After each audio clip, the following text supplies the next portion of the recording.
a summer tradition with unusual rules. Every summer it was the same thing. Me, my parents, and my cousins went to my grandparents' farm in Iowa. It was a very isolated place, surrounded by miles of corn fields and some dense forests. Although it seemed monotonous, I loved being there. The air had that fresh smell of earth, and the silence was only broken by the noise of crickets and, from time to time, by the distant bark of some dog. My grandmothers had several rules that we thought were exaggerated, but we followed anyway. The main one was never, under any circumstances, leave the house after rescuing. They always said it was because of wild animals. Wolves and coyotes, I don't know. But, it always seemed strange to me because we never saw any real sign of these animals there. That summer, everything seemed the same as before. We spent the day running through the fields, climbing trees, exploring the old shed where my grandfather kept tools. But one night, when we were having dinner, I noticed my grandfather talking quietly to my father in the kitchen. He found out that nobody was listening, but I was getting water and hearing something that made me cold. He said something about what happened before and that you had to be careful this year. When my father said what he wanted to say, my grandfather only murmured, "I have already told you, it is better not to talk about this in front of them." That left me enraged. What was he trying to hide? After that, I had it in my head. I tried to ask my mother, but she just shrugged and said that my grandfather always had crazy stories. At night, while everyone was getting ready to sleep, I stayed in the room with my older cousin Ethan. I told him what I had heard, and he made that face of who was intrigued but pretending not to care much.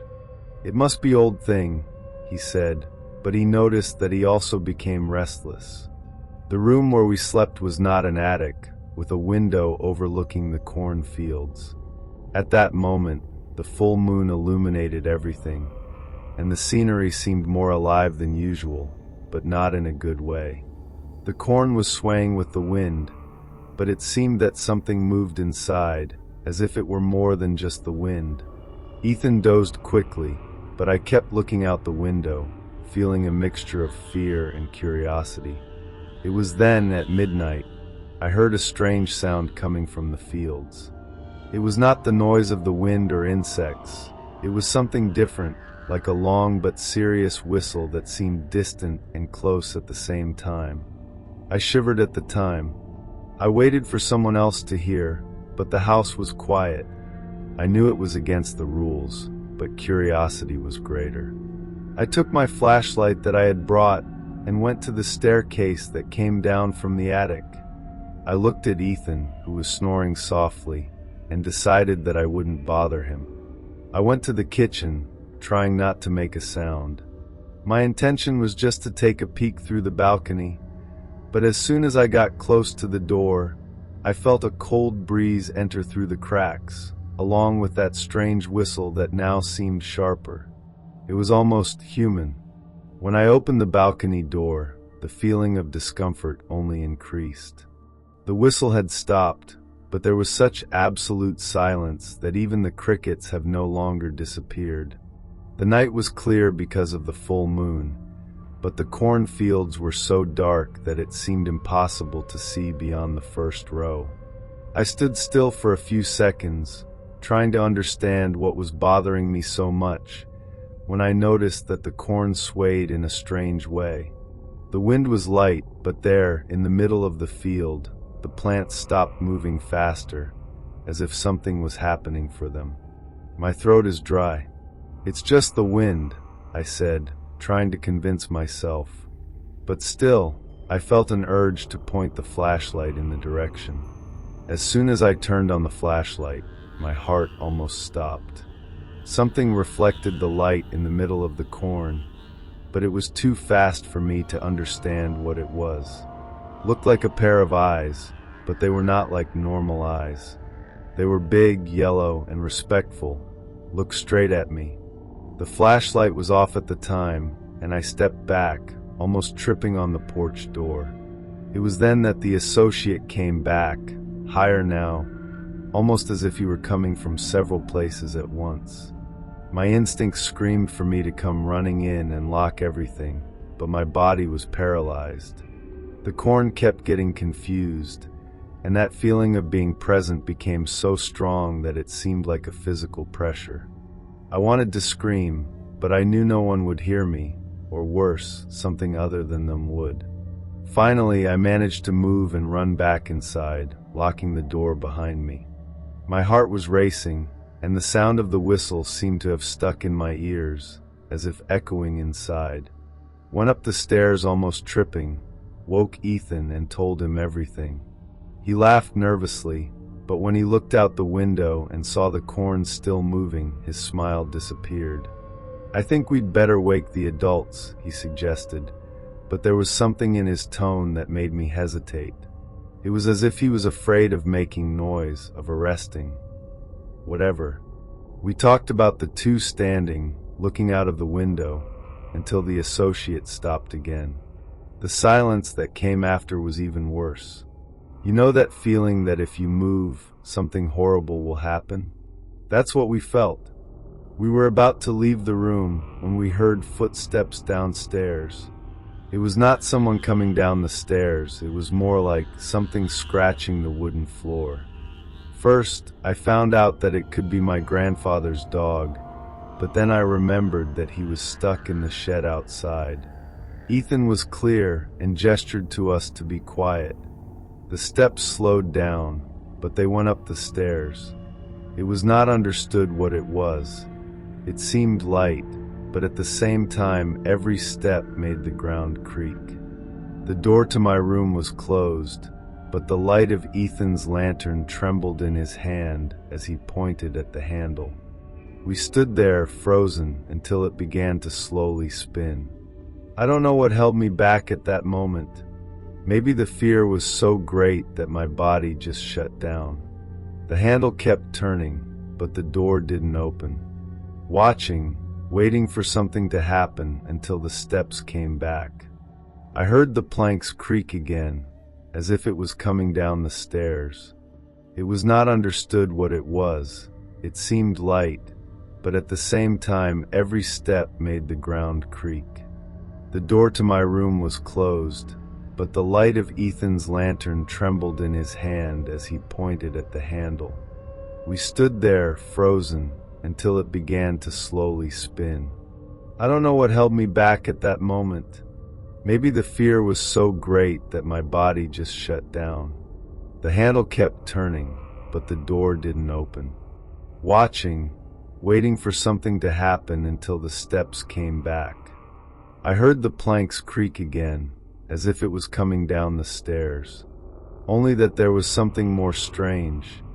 It seemed that the steps were dragging something heavy. Ethan signaled me to go to the window, as if we were about to jump, but I could barely think straight. I looked out, and outside the house, the corn was now standing still, as if the presence there had drained all life around. It was when we noticed a faint glow coming from the entrance of the field, like a pulsating light, but irregular. The light moved slowly, accompanied by a low sound, almost like a hum, that grew as it approached the house. Ethan and I stood on tiptoe, looking out the window without making a sound. Downstairs, the front door slammed as if it was being opened. I knew I had locked all the doors, but the sound was unmistakable. I heard my grandfather shouting something from his room, but it was soon silenced, and not by someone else's voice. It was the same whistle we heard before, only that now it was deafening, as if it were inside the house around us. Ethan grabbed my arm so hard it hurt, but I couldn't react. I just looked at him, hoping he knew what to do. But his expression said it all. He also did not know.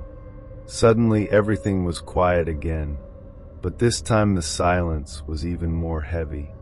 You couldn't hear anything, not the crickets, nor the wind, nor the hum. It was as if the whole world had stopped. Ethan made a gesture to get me down, and we both hid under the bed, trying to control our breathing. My heart was beating so fast that I was sure if it were still at home, I could hear. Comments there for a time that seemed an eternity, until we heard something pass through the corridor. There were no steps this time. It was like a slow drag, as if something very large were being pulled. When he went through the door of the room, I saw a huge shadow through the gap under the door. Could not identify what it was, but just to see that my whole body froze. Ethan held my arm tight, and it was at this moment that we heard a sound coming from outside the house. A bark. It was my grandfather's dog, howling desperately in the shed. It seemed so distant, but at the same time it was like a breakup. Something real, familiar, in the middle of that nightmare. The shadow on the door stopped, and silence returned. After a few seconds that seemed hours, the shadow began to move again, this time towards the ladder. We stood still, not knowing if it was safe to leave or not. But what made me more terrified was to realize that when the thing came down, the whistle started again. Weak at first, but higher and higher, until it seemed to fill every corner of the house. After the sound disappeared down there, Ethan decided we couldn't stay there. He whispered to me that we needed to leave, but it seemed impossible. The fear of opening the door and running into it was paralyzing. Only outside the window, the corn started moving again, as if something was coming from there to hear. We came between the window and the door, trapped, trying to decide which was the smaller of the two dangers. In the end, Ethan chose for the closet. It was tight, but seemed the safest place at that time. We went in there, closing the door slowly and holding our breath.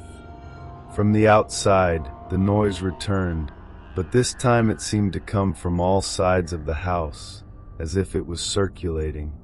It was then that we heard a bang, as if something had knocked down a large piece of furniture. The noise was so loud that I thought it would wake everyone up, but there was no sign of movement from the other rooms. No screaming, no steps, nothing. The house looked like a complete void except for us and that. Ethan and I were shaking in the closet when a new sound started. This time it wasn't the whistle.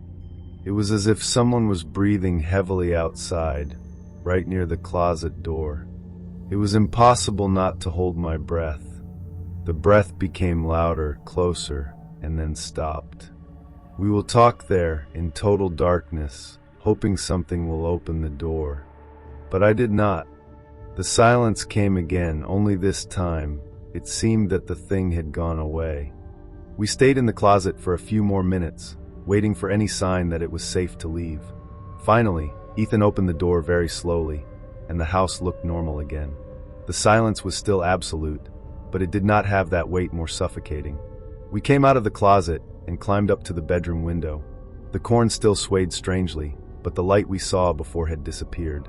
We decided to go down, but each step of the ladder seemed an absurd risk. When we got to the ground floor, the room was exactly as we left it, except for one thing.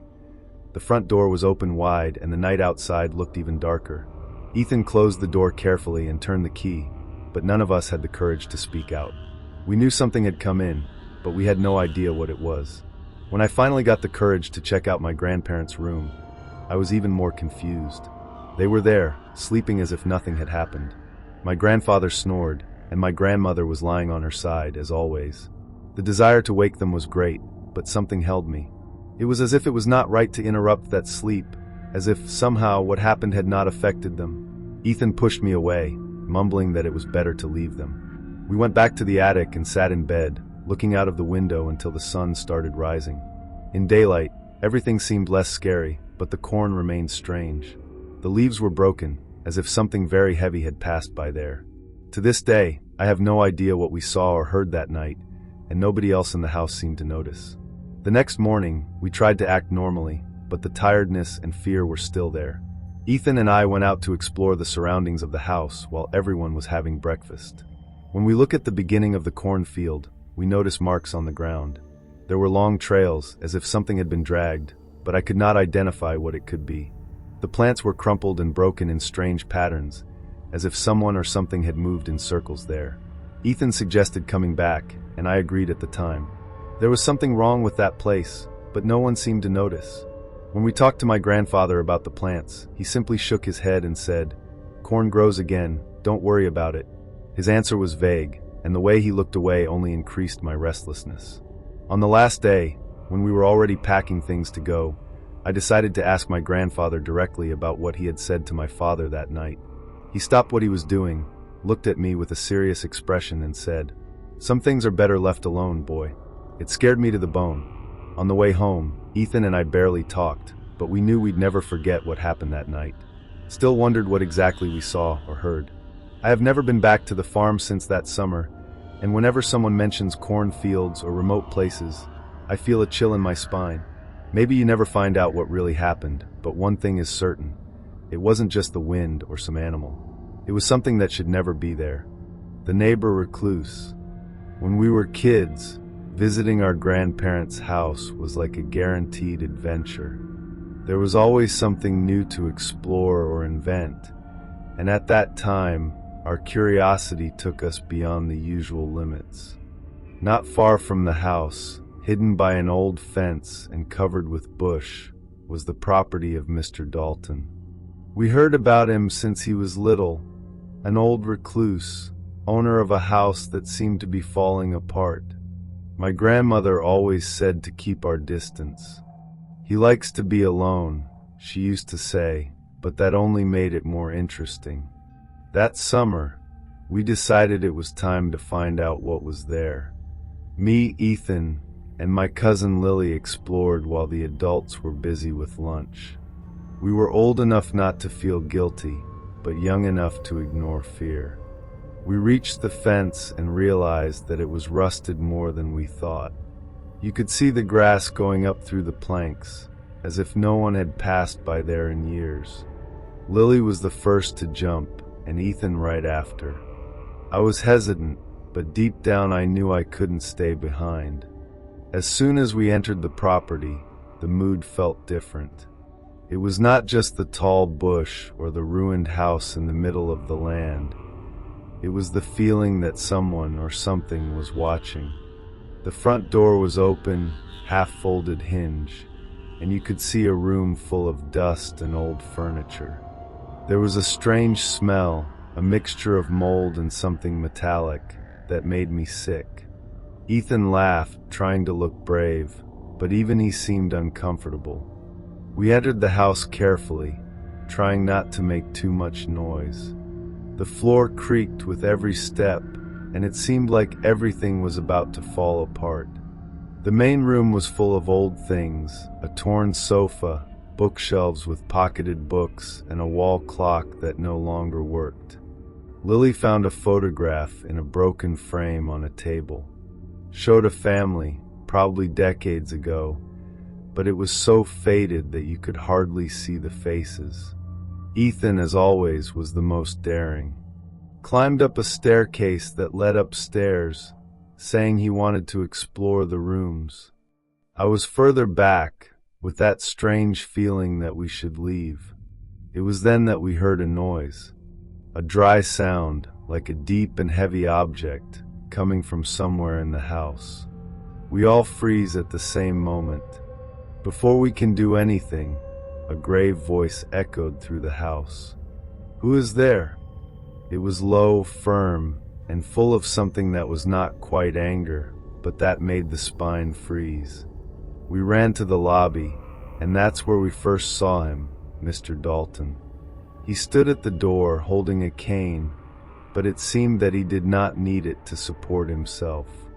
He was an old man, thin, with the skin marked by time and eyes so deep that they left black holes. He looked at us without blinking, and for a moment nobody said anything. It was Ethan who tried to speak first, asking something about being curious. The old man didn't look like it. "Curiosity can be dangerous," he said, without changing his tone, and hit the cane on the floor to emphasize the words. For a moment, I thought he was going to send us away or worse, but to our surprise he relaxed. Mr. Dalton gave a long and indicated sigh for the torn sofa. "Sit down. You're here, aren't you?" We were suspicious, but no one had the courage to refuse. We sat tight, trying to avoid the holes in the upholstery, while he watched us standing, leaning on the cane. It was disconcerting the way he looked, not angry, but as if he were judging us. "It's been a while since anyone has come around here," he finally said, as if he was talking to himself more than to us. We asked why the house was like that, but he ignored the question, turning it into something about time. The conversation seemed tense, but the initial tension had subsided a little. Gradually, he began to smile, a smile that, although friendly, had something strange. After a few minutes, he told us our names and kept repeating them as if to memorize them. "Taylor, Ethan, Lily," he muttered, shaking his head slowly. I asked about the picture we found on the table. "Your family?" He was quiet, and the smile absent. After a long pause, he replied, "They have been gone for a long time. Now only I am left." His voice sounded distant, as if he was talking about someone else. Lily, who was always hotter, said why he still lived there alone, but he ignored it again, as if he had not heard. "You can come back tomorrow if you want to," he said suddenly, with a tone that sounded more like an order than an invitation. Before we could respond, he signaled us to go away. "That's enough for today. You better leave before it gets dark." We left the house a little confused, but relieved to be back outside. Ethan tried to make fun of how Mr. Brown was getting his hands dirty. Dalton looked like a horror movie character, but nobody laughed. There was still something strange about him, something we couldn't put into words. On the way back to our grandparents' house, we stopped near the search to look at the property once again. There he was, standing on the balcony watching us. He did not wave, did not make any gesture. Just stood there, still, with that empty look that seemed to cross us. We ran back to the house, determined not to tell our grandmothers. We knew they would be angry, and besides that it was hard to explain what exactly had happened. He was just an old eccentric, right? That night, while we were trying to sleep, Ethan kept poking me, saying he wanted to come back the next day. He said we could. "What's the matter?" But there was something in his voice that wasn't as confident as it seemed. Lily, on the other hand, was quiet. "I don't know," she said after a while. "There's something wrong with him. You didn't feel it." I had felt it, but I didn't want to admit it. We agreed to come back, more for fear of looking like cowards than curiosity. When I finally fell in love, I had a strange dream about the house. It was empty, but I could hear Mr. Dalton somewhere, and the sound of the cane echoed like a broken clock. I woke up in the middle of the night, feeling that someone was watching me, but the room was empty. The next day we returned to Mr. Dalton's house, although I was already sorry before we even crossed the rusty fence. The place looked even more gloomy in daylight, as if clarity only realized the state of abandonment. As soon as we looked at the door, we realized that it was half open, but no one expected us. We called for Mr. Dalton, but there was no answer. Ethan suggested we go in anyway, saying he should be in one of the rooms. For some reason, the silence inside the house seemed more oppressive than the first time. We tread carefully, trying to prevent the ground creaking too much. It was when we noticed something new, the smell. It was stronger now, almost unbearable, like something rotting.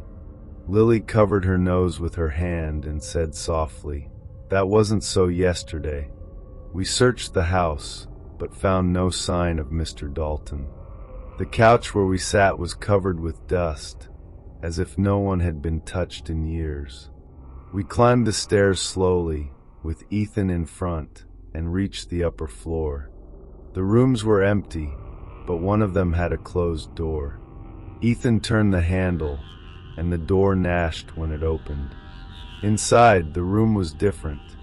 There was no furniture, just piles of objects, old photos, torn clothes, and a stick very similar to the one that Mr. Dalton used. In the corner, there was a large mirror with a broken frame, but the reflection looked strange, as if it were blurred or deformed. Then I heard a sound behind us, a slow step, accompanied by touch of something hard against the ground. We all froze. "He's here," Lily whispered, almost without a voice. We turned slowly, and there he was, standing in the hall. Mr. Dalton looked at us with the same empty look as before, but something was different. His face looked wrong. I can't explain, but the contours were not as I remember. He said nothing, just stood there, lightly hitting the cane against the ground. The sound echoed through the empty walk, and each beat seemed to synchronize with my beating heart. Ethan broke the silence, stammering something like, "We were just exploring," but Mr. Dalton took a step toward us, and the sound of the cane against the ground got louder. "I said I could come back," he said, his voice steady, but there was something in the tone that made my hair shudder. Only I did not say that I could touch what I didn't deviate from. The way he spoke left us paralyzed. Lily was the first to move, pulling my arm out of the room. "Let's go," she said, almost crying, but when we tried to get past him, Mr. Dalton fell on his cane and blocked the way. "Not yet," he said. It was at that moment that I realized something I will never forget. His eyes. They weren't the same as before. They were almost shining, but in an opaque way, as if reflecting a light that was not there. He leaned slightly forward, and his voice became lower, almost a whisper. "There are things here you don't understand. You better go now, and never come back." He did not wait for our answer. He just turned and went down the stairs.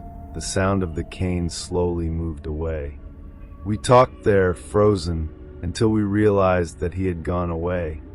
We went down the stairs so fast that we almost stumbled, each of us taken by an irrational urgency to get out of there. The house looked darker than before, even with the windows open. When we looked at the front door, we realized that it was closed, something none of us had done. Ethan tried to turn the handle, but it got locked. "No way," he muttered, pulling the door hard. Lily started panicking, kicking the door while I looked for another way out. It was then that we heard that sound again, slow steps and the sound of the cane hitting the ground. Only this time it seemed to come from all sides, as if Mr. Dalton was walking around us unseen.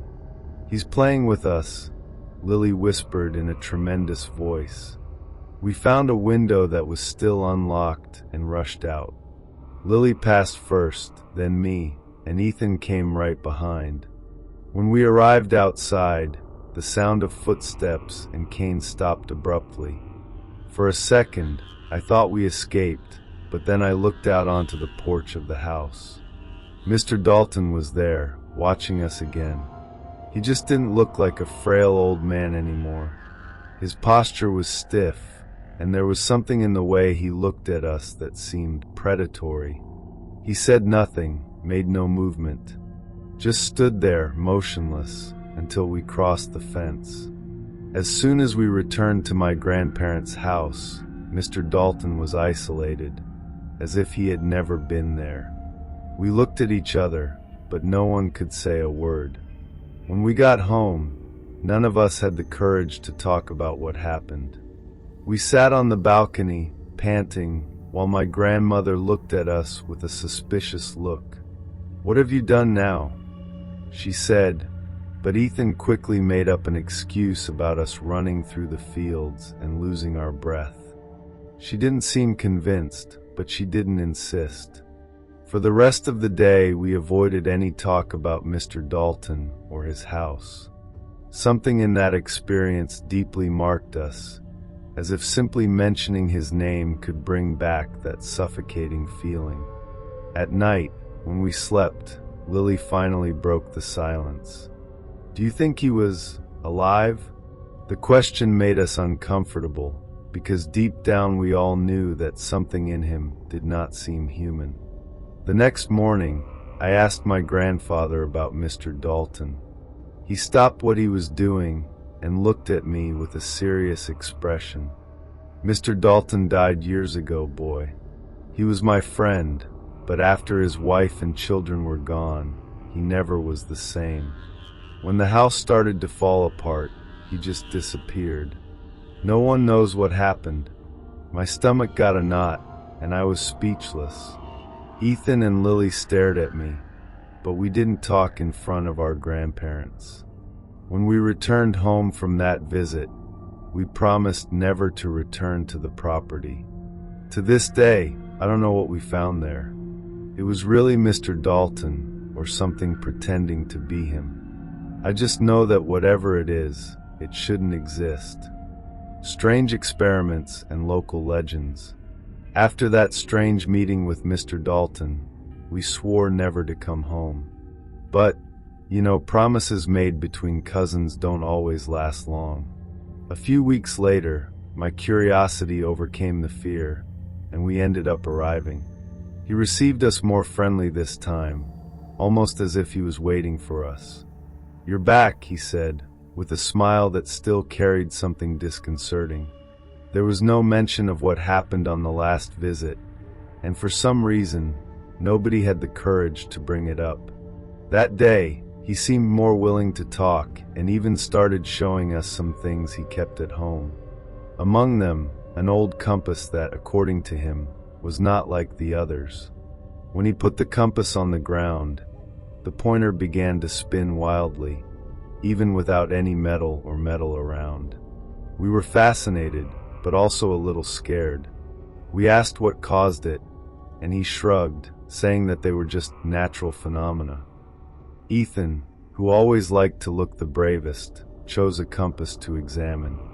As soon as he held it, the pointer stopped spinning but pointed to a specific corner of the room. "What's there?" Passionate, feeling a tingle of nervousness. Mr. Dalton laughed, in a way that did not seem natural at all.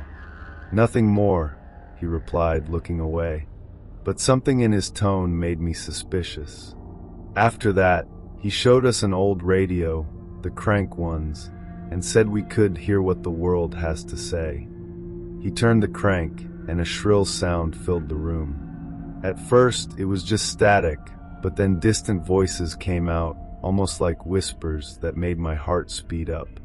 At first we thought the voices were just strange or interfering, but the more we heard, the stranger they got.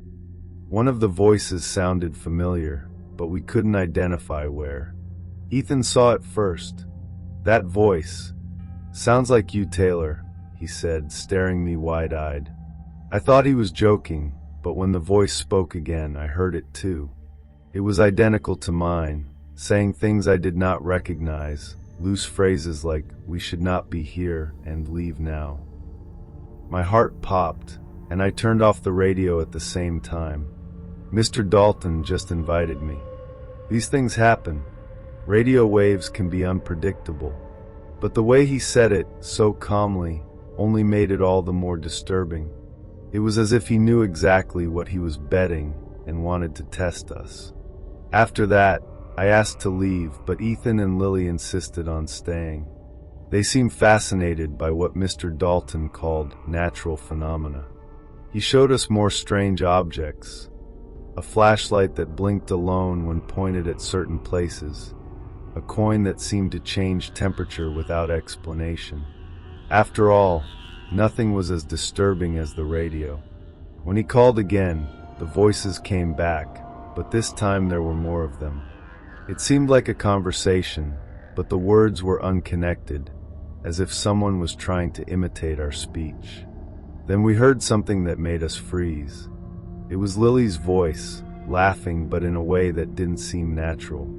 She turned white, turned off the radio, and said she wanted to leave. For the first time, Mr. Dalton got serious.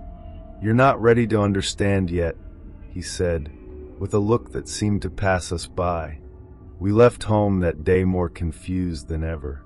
Ethan tried to explain everything, saying that the radio should be just interference and the compass an old trick.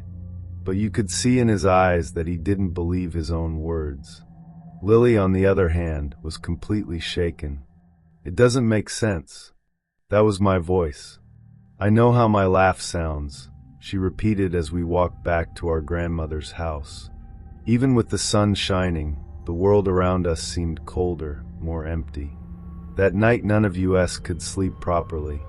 I lay there, listening to every little noise in the silence of the house, trying to keep away the thought that something was going on and Mr. Dalton had followed us. The next day, we returned to the property, even reluctantly. Something in us seemed pulled in that direction, as if it was impossible to avoid. He greeted us on the balcony, looking more excited than ever. This time he took us to the back of the house, where there was a kind of shed. Inside, we find more bizarre objects, maps marked with disconnected lines, a globe that seemed to shine lightly in a dark room, and an old photographic camera. "You'll like it," he said, grabbing the camera. He took a picture of us, and when the image came off the paper, we stood there every day watching. There was something wrong with the picture. The three of us were there, but there was a fourth figure in the background, blurred, as if it was lurking in the shadow. The fourth figure in the photo was impossible to ignore. It was there, in the shadows, with an undefined but clearly human form. "Who is this?" Trying to keep calm, but my voice came out trembling. Mr. Dalton looked at the image with an expression I could not interpret. "Sometimes things we can't see," he said, in that calm and disconcerting tone. Ethan took a picture of his hands, trying to find some explanation.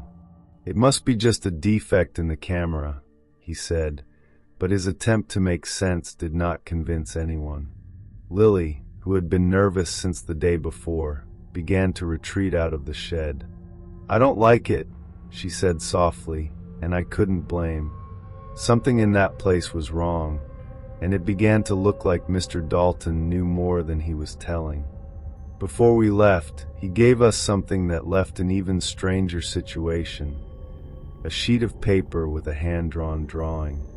It was a simple diagram, with lines and circles connected, but it didn't make sense to us. "That will help you understand," he said, handing the paper to Ethan. We asked what it did, but he only revealed and said, "You will find out when for an hour." We left the shed in a hurry, and I felt a huge disruption as I passed through the fence separating the property from the rest of the world. On the way back, Ethan kept looking at the drawing, trying to find some logic. But to be honest, I just wanted to forget all that. The more time passed, the more I felt that Mr. Dalton was playing with something that should not be touched. In the following days, Ethan became obsessed with the drawing that Mr. Dalton had given us. He said it looked like some kind of map or diagram, but could not understand the meaning. I tried to ignore it, but there was something on the paper that bothered me. The lines and circles seemed so simple, but at the same time gave a strange feeling, as if something deeper was hidden. Lily, on the other hand, wanted to burn the drawing. "We should have left it there," she said, increasingly nervous. But Ethan insisted that it could be important, maybe even an explanation for everything we saw. He even tried to show it to our grandparents, but they didn't pay much attention, saying that it was just a meaningless scribble. Everything changed the next night when Ethan brought the crank radio that Mr. Dalton gave us, and decided to turn it on in the room where we were sleeping. As the crank turned, the familiar static sound filled the air. But this time the voices came faster. It was as if he was waiting for us. At first, they were just indistinct suggestions, but then we started saying our names. Ethan's first, then mine, and finally Lily's. The voice that said her name was not human. It was grave, drawn, almost mechanical. Lily started crying and begged us to turn off the radio, but Ethan seemed hypnotized. "There's something here," he muttered, turning the crank more and more as the sound got louder. That's when we heard it, a deep, distorted laugh that seemed to come from all sides, even with the radio off. After that laugh, the whole room seemed colder. We were silent, looking at the radio as if he was going to die at any moment. Ethan finally released the crank, but it seemed in a trance, as if he was trying to understand what he had just heard. Lily, her eyes swollen, grabbed my arm. "We need to stop this now," she said in a tremendous voice. I agreed immediately, but Ethan shook his head. "That's important. He wants us to find out." He was clearly Mr. King. Dalton, but at that moment, I couldn't decide if he was helping us or playing with us. The feeling that there was something wrong with all of it just grew.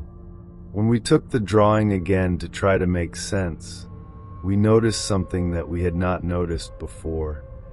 Marks that provided letters or numbers, hidden in the corners of the figures. We spent the rest of the night trying to decipher what the marks said, but it was useless. The planned lines lead somewhere, but there was not enough context to understand.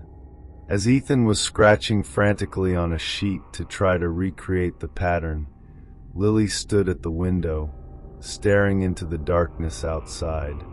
"Did you see that?" she whispered suddenly, without turning her eyes away. Ethan and I ran to her, but at first sight there was nothing. Only the cornfields swaying in the wind. Then we saw a faint, pulsating light, almost like a lantern, moves between the rows. It didn't seem natural, and was coming our way. "Someone is coming," Lily said with wide eyes. Ethan, as always, wanted to investigate, but I secured him. "Don't go there," I said, and for the first time he heard me.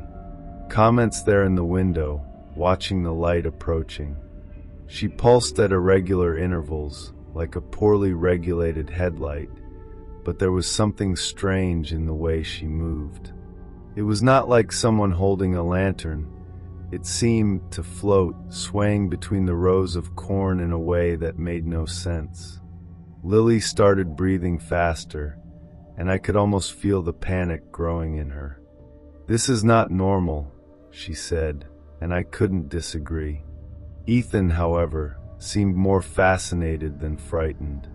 Suddenly, the crank radio, which was on the ground, began to emit a sound. We did not turn on it, we did not touch it, but it began to squeal, releasing these high and irregular. Ethan bent down to pick him up, but Lily said, "Don't touch it." He froze, and that's when the radio started talking. First it was just a whisper, like a damaged recording, but then it became clearer. "Taylor, Ethan, Lily." It was the same mechanical voice we heard before, but now it seemed more present, as if it came not from the radio, but from the room itself. We looked at the device, not knowing what to do, and it was then that the light from outside went out, leaving everything in complete darkness. The radio made a last snap and silenced. We stood there, with our hearts racing, waiting for something else to happen, but the silence was absolute. Suddenly, the crank radio, which was on the ground, began to emit a sound. We did not turn on it, we did not touch it, but it began to squeal, releasing these high and irregular. Ethan bent down to pick him up, but Lily said, "Don't touch it."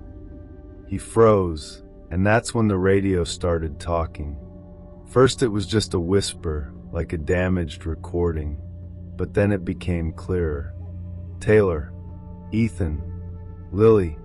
It was the same mechanical voice we heard before, but now it seemed more present, as if it came not from the radio, but from the room itself. We looked at the device, not knowing what to do, and it was then that the light from outside went out, leaving everything in complete darkness. The radio made a last snap and silenced. We stood there, with our hearts racing, waiting for something else to happen, but the silence was absolute. After the radio went silent, we stood still for a time that seemed like an eternity. No one had the courage to speak or move. Lily broke the silence. "We need to get out of here. Now." Ethan, still reluctant, looked out the window once more, but there was no sign of light. "Maybe it's over," he muttered, but I knew he didn't believe it either. We took the radio and the drawing, even if every fiber of my body screamed to leave them behind. We went down the stairs slowly, each creaking of the boards sounding too loud. As soon as we crossed the fence to go back to our grandparents' house, something changed. It was like a pressure had been released. The air seemed lighter, easier to breathe, but the fear was still there, buried deep. The next morning we decided that we would not go back to Mr. Dalton's house, but the strange thing was that we didn't even have a chance. When we looked at his property, it looked different. The bush was even higher, covering part of the house, and the windows were all closed, as if no one had died there for years. Lily said we should tell our grandparents, but Ethan and I agreed it was no use going. They thought it was a children's invention. We never knew what really happened or what those lights and voices were. I still keep the drawing with me, even if I can't understand what it means. Sometimes when I look at it for a long time, I have the feeling that something is looking back. Since that summer, I never went back to the farm, but sometimes I still dream about the radio and laughter, and according to the feeling that we are not alone. The Sunday barbecue at my grandparents' house has always been a special event. It was the only time that the whole family got together, and that day seemed like every other day. We were sitting around makeshift tables in the yard, with the smell of roast meat and laughter filling the air. Ethan, Lily, and I were more quiet than usual, still thinking about everything that had happened to Mr. Dalton in the last few weeks. It was then that my father, with that cheerful manner he had, announced something that made me freeze. I invited Mr. Dalton to come and have lunch with us today. He's a longtime friend of his grandfather, and I figured it would be nice to have some different company. My heart popped. "Mr. Dalton? The same man you met days ago? No sense." My mind started running, trying to process an idea. Why was my father calling him now? How did he even know I was visiting that man? Ethan and Lily looked at me at the same time, and I knew they were thinking the same thing. An hour later, we saw an old car park in the driveway, and an elderly man came down. But he was not the Mr. Dalton that we knew. This man looked older, more curved, with a thick beard and clean clothes. He answered my grandfather with a warm handshake and introduced himself to the rest of the family with a friendly smile. "It's a pleasure to finally meet all of you," he said. My cousins exchanged nervous glances. Who was that man? Because he was definitely not the same as the one in the ruined house. While the adults talked and laughed, we three went away a bit, trying to understand what was going on. "That's not him," Ethan whispered, almost without moving his lips. Lily shook her head, agreeing. "But then, who is it?" Her question was out, unanswered. We watched Mr. Dalton, or my father's supposed to be Mr. Dalton, interact with the family. He seemed completely normal, but there was something strange about it. How could he be the same person who showed us those strange things? Who had that bizarre radio and the compass that turned itself? After a few minutes, I decided you need that. I approached my father and, with a heart pounding, asked, "Father, how did you know Mr. Dalton?" He laughed, finding grace in my question. "He was always a friend of your grandfather." "Why?" Before I could say anything else, Mr. Dalton turned to us as if he had heard my name. "And you must be Taylor," he said, smiling in a way that seemed sincere but made me uncomfortable. "I've heard so much about you." I swallowed it dry, not knowing what to answer. Lily and Ethan stood right behind me, quiet, but I knew they felt the same. Something was wrong, and we needed to find out what it was. When we finally gathered courage to approach the truth, Lily was the first to ask in a low voice, "You live in that house near the fence, right?" His smile disappeared for a moment, but he came back fast. "Me? No, I haven't set foot there in years. In fact, I found out that no one else has been there since the property was sold." Before I could say anything else, Mr. Dalton turned to us as if he had heard my name. "And you must be Taylor," he said, smiling in a way that seemed sincere but made me uncomfortable. "I've heard so much about you." I swallowed it dry, not knowing what to answer. Lily and Ethan stood right behind me, quiet, but I knew they felt the same. Something was wrong, and we needed to find out what it was. When we finally gathered courage to approach the truth, Lily was the first to ask in a low voice, "You live in that house near the fence, right?" His smile disappeared for a moment, but he came back fast. "Me? No, I haven't set foot there in years. In fact, I found out that no one else has been there since the property was sold." His words hit like a punch in the stomach. I haven't set foot there in years. Ethan, who was always the bravest, was completely unresponsive. Lily, with her eyes wide open, tried to argue, "But we were there. We saw you there. You showed us things." Mr. Dalton frowned, confused. "Did you see me there? You must be wrong, kids. I sold that place a long time ago. I don't even know who's living there now." He said it with such conviction that it seemed impossible not to believe. But we knew what we had seen. It was not imagination, it was not a mistake. There was someone there, and he said it was Mr. Dalton. My father laughed, finding grace in the confusion. "They probably got confused with someone," he said, but his tone sounded distant, as if he was also trying to convince himself. After lunch, while the adults were clearing the table, Ethan decided we needed answers. "If he doesn't live there, then who does?" he said in a low and urgent voice. We agreed to ask directly. We waited until Mr. Smith had spoken. Dalton was alone in the yard, looking out at the fields, and we approached. He looked calm, but at the same time there was something in his look that seemed tired. "Mr. Dalton," I began, hesitant. "Who lived there before?" He sighed, looking at the floor as if reliving something unpleasant. "It was a couple, my friends," he said, "but they moved after strange things started happening. Noises, objects out of place, things that didn't make sense. They were scared and left without looking back. Since then, I don't know who else has been there." His words just made everything more confusing. "Strange things," he said, as if talking about something every day. Ethan, always straight up, asked, "And what do you think it was? Do you believe in these things?" Mr. Dalton shrugged, but his eyes seemed to avoid ours.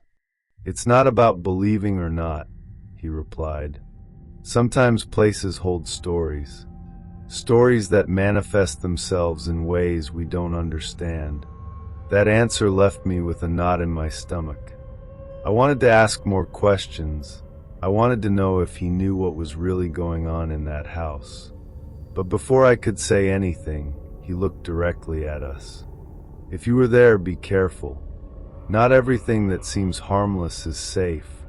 The way he said it sounded more like a warning than advice. We returned to the rest of the group with more questions than answers. Lily was clearly scared, and Ethan tried to disguise it, but I knew he was worried too. I spent the rest of the afternoon watching Mr. Brown. Dalton, trying to understand if he was hiding something, or if he really did not know what was going on in that house. It was only when he was leaving that something strange happened. As he said goodbye to my grandparents, he looked at us once more and said, "I hope you stay away from that house. It's not a place for children." Before we could answer, he got in the car and left. We stood there, staring at the dust that the car lifted, until Lily finally broke the silence. If he's not who was there, then who was? It was a question that none of us could answer. That night, we couldn't get the head off of it. We stayed in the room, chatting softly while the rest of the house was silent. If he doesn't live there, then who did we go to visit? Lily asked again, almost as if she was talking to herself. Ethan, who always had an explanation for everything, seemed lost. It may have been an invader, he said, but his tone did not convince him himself. Invaders do not make compasses, they turn alone and radios capture our voices, I replied, feeling a shiver just remembering. We decided that the only way to understand would be to go back to the house and find out for yourself. Even with everything in me screaming that it was a horrible idea, I agree. It was as if something in that situation pulled us back, a morbid curiosity that we could not ignore. The next day we went early. We wanted to avoid our grandparents or anyone else noticing. When we got to the fence, the place looked different again, as if it had become more dead. The grass around was dry, and the windows of the house were all closed as if they had never been opened. "I think this is a terrible idea," said Lily, but it was too late to go back. We entered slowly, and as soon as we crossed the threshold of the door, that strange smell came back. It was a mixture of mold and something metallic, but even stronger than before. We explored in silence, but the house was empty. There was no sign of the man we knew, nor of the strange objects he had shown us. It was as if he had never been there. It was then that we noticed something new.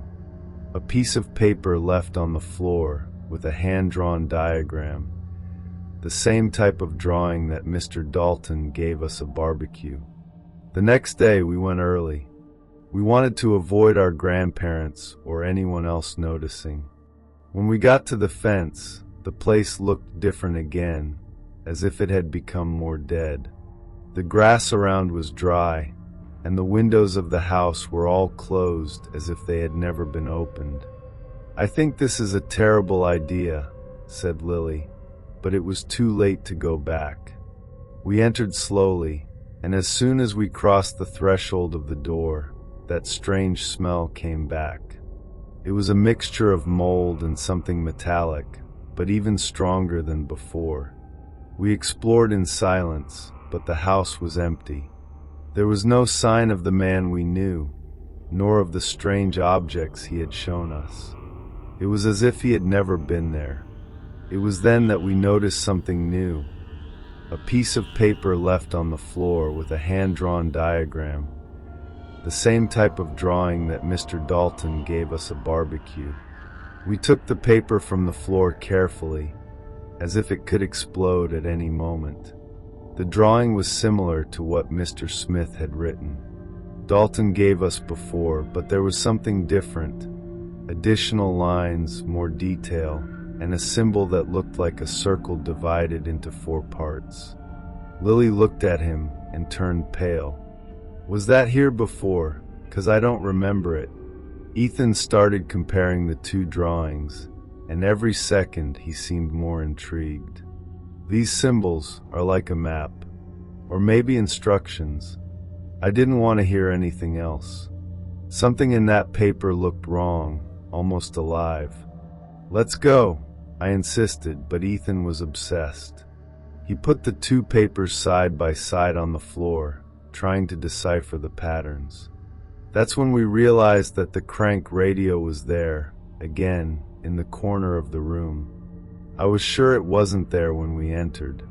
Ethan, against any sense of self-preservation, took the radio and started turning the crank. "Stop it!" Lily begged, but he didn't listen. The sound of static filled the room, and as before, voices began to emerge. Only this time, it wasn't a whisper. They were saying our names, repeating, louder and louder. Taylor, Lily, Ethan. The mechanical voice seemed to be all around us, not just on the radio. Then another voice came out, different, deeper, almost angry. "You're back!" The lights in the house flickered, even though none of them should work. The radio started to squeak louder, and the diagram on the floor seemed to vibrate slightly, as if it responded to the sound. "Get out of here," said the deep voice, and it was enough to make us run. We left the house in a rush, jumping over the fence without even looking back. My heart seemed to explode, and the adrenaline made my hands tremble. Lily was crying, and Ethan finally seemed to have lost his nerve. "That was not normal," he said, his voice choppy as we tried to catch our breath. But the worst was yet to come. When we got far enough away, we looked at the house one last time. That's where we saw it. In the upstairs window there was a picture. You couldn't see his face, but the silhouette was unmistakable. The man we knew as Mr. Dalton. He stood there looking directly at us. Ethan shook his head, as if trying to deny what he was seeing. But he couldn't be there. "He doesn't exist," she muttered. We ran back to our grandparents' house, but something inside of us had changed. It was not only fear, but the feeling that we were now part of something we did not understand. My grandmother realized we were strange and asked what had happened. We couldn't say anything. The rest of the day went on in a blur. At night, before bed, I heard Ethan whispering to Lily in the next room. What if that was a warning? What if we should have left it alone? Deep down, I knew he was right. I still dream about that voice on the radio, with the drawing on the floor, with the silhouette in the window. To this day, I don't know who or what is in that house, but one thing is certain. It wasn't Mr. Dalton. And whatever it is, I didn't want us to be there. An exploration at midnight. Sam has always been the most adventurous cousin in the family. He was the kind of person who loved mysteries, so when I told him what happened at Mr. Dalton, he became obsessed with the idea of investigating. At first I resisted. After all that meet Ethan and Lily went through, the last place I wanted to be was on that property. But Sam didn't give me much choice. "Just once more," he said. "We go in, take a look and get out fast." It was late at night when we sneaked out of our grandparents' house, crossing the fields illuminated only by the moon. The silence of the night made everything even more tense, but Sam seemed carefree, as if nothing could go wrong. The closer we got, the more my stomach turned. When we got to the property, I noticed something was different. The rusty fence looked even more worn, as if it had been there for centuries. The house was completely dark, but there was a strange sense of life. Sam was the first to enter, using a dim flashlight to light the way. I hesitated but followed him. The familiar smell of mold and metal was still there, but there was something new, the burning wax scent. "Do you feel that?" I asked, but Sam only made a gesture to make me quiet. Inside, the house was exactly as I remembered it, but with a scary detail. Candles were lit on various surfaces. Not many, but enough to make it clear that someone was there recently. Sam pointed to the floor, where there were strange notches in the wood. "That wasn't here before," he said in a low voice. We approached the carvings on the ground, trying to understand what they were. They seemed symbols, but I did not recognize anything that made sense. There were circles, crossed lines, and something that looked vaguely like letters, but in a language I had never seen. Sam took his phone out of his pocket and started taking pictures.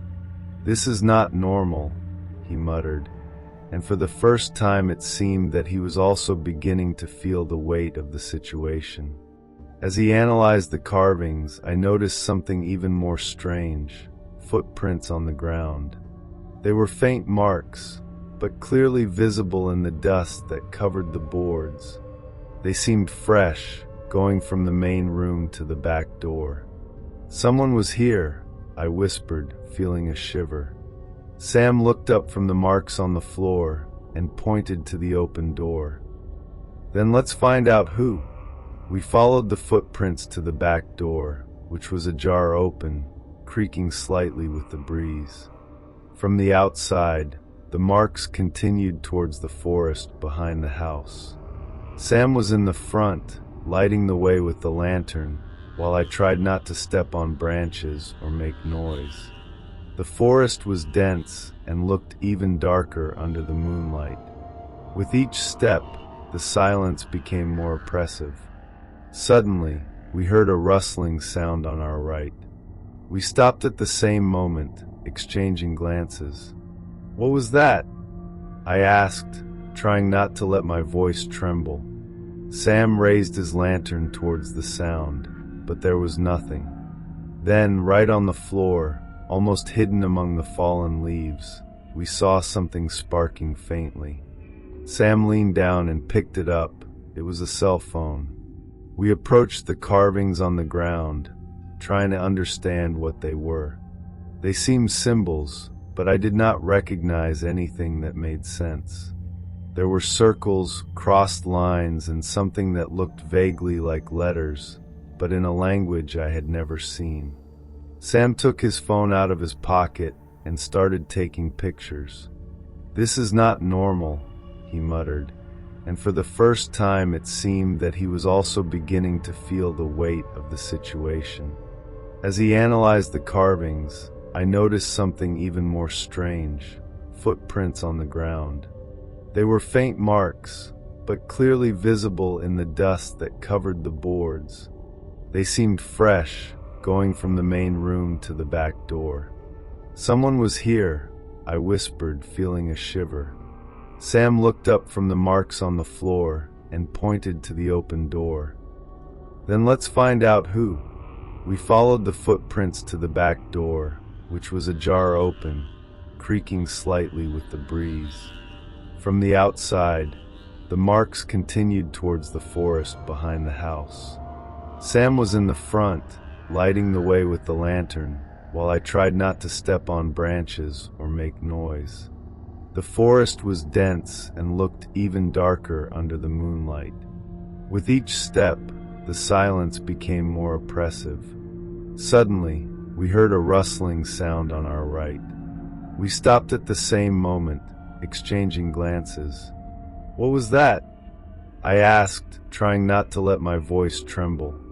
Sam raised his lantern towards the sound, but there was nothing. Then, right on the floor, almost hidden among the fallen leaves, we saw something sparking faintly. Sam leaned down and picked it up. It was a cell phone. The phone was dirty, with the screen cracked, but still on. Sam pressed the button to activate the screen, and what we saw made the blood cold. There was an open photo gallery, and all of them were from our family. At first we thought they were old, but as we went through the images it became clear that they were recent. There we were at the family barbecue, sitting in the backyard. Photos of us walking through the fields. And the most disturbing, photos of us while we slept in the rooms. That doesn't make sense, I whispered, my voice almost failing. Who took these pictures? Sam was so quiet that he seemed petrified, his eyes fixed on the screen. That's from here, he said finally, pointing to a picture showing the rusty fence of the property. Whoever it is, they're here now. Before we could react, we heard another rustling, this time closer.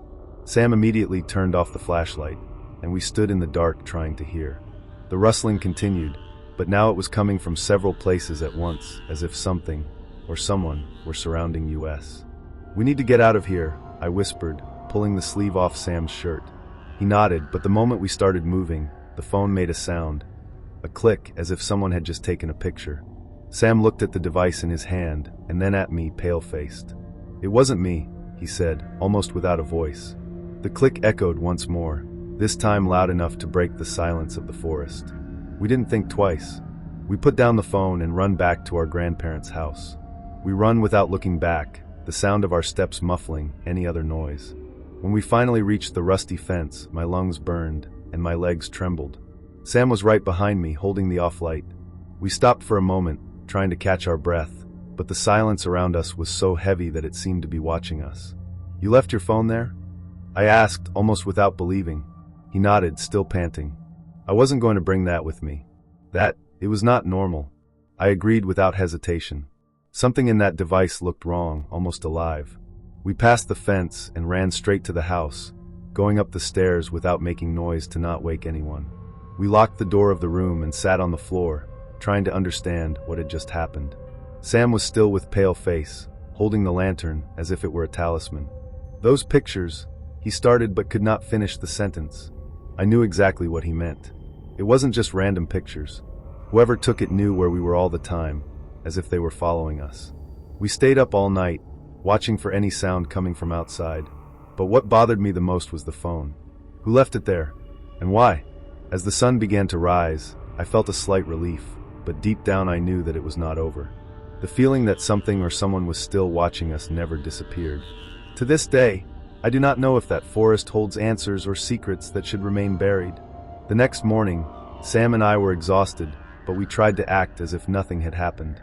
Our grandparents didn't suspect anything, but Lily realized something was wrong. You guys went out last night, didn't you? She asked while we were alone. We couldn't hide. We told everything from the candles to the phone with the photos. Lily was horrified, but she didn't seem surprised. I knew there was something wrong with that place.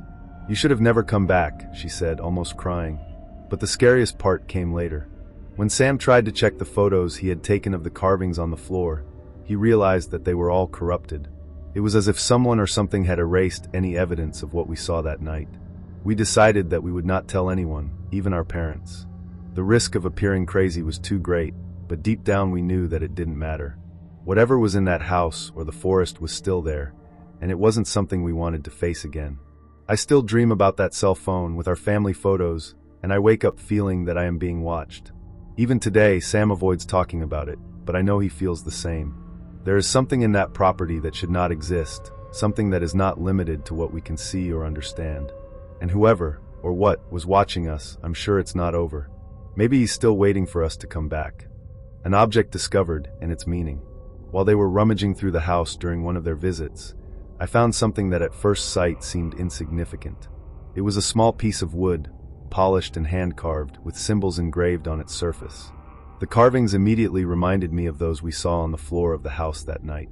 Despite being small, the object had a strange presence, as if it held an energy. Sam didn't pay much attention, but something about him caught my eye.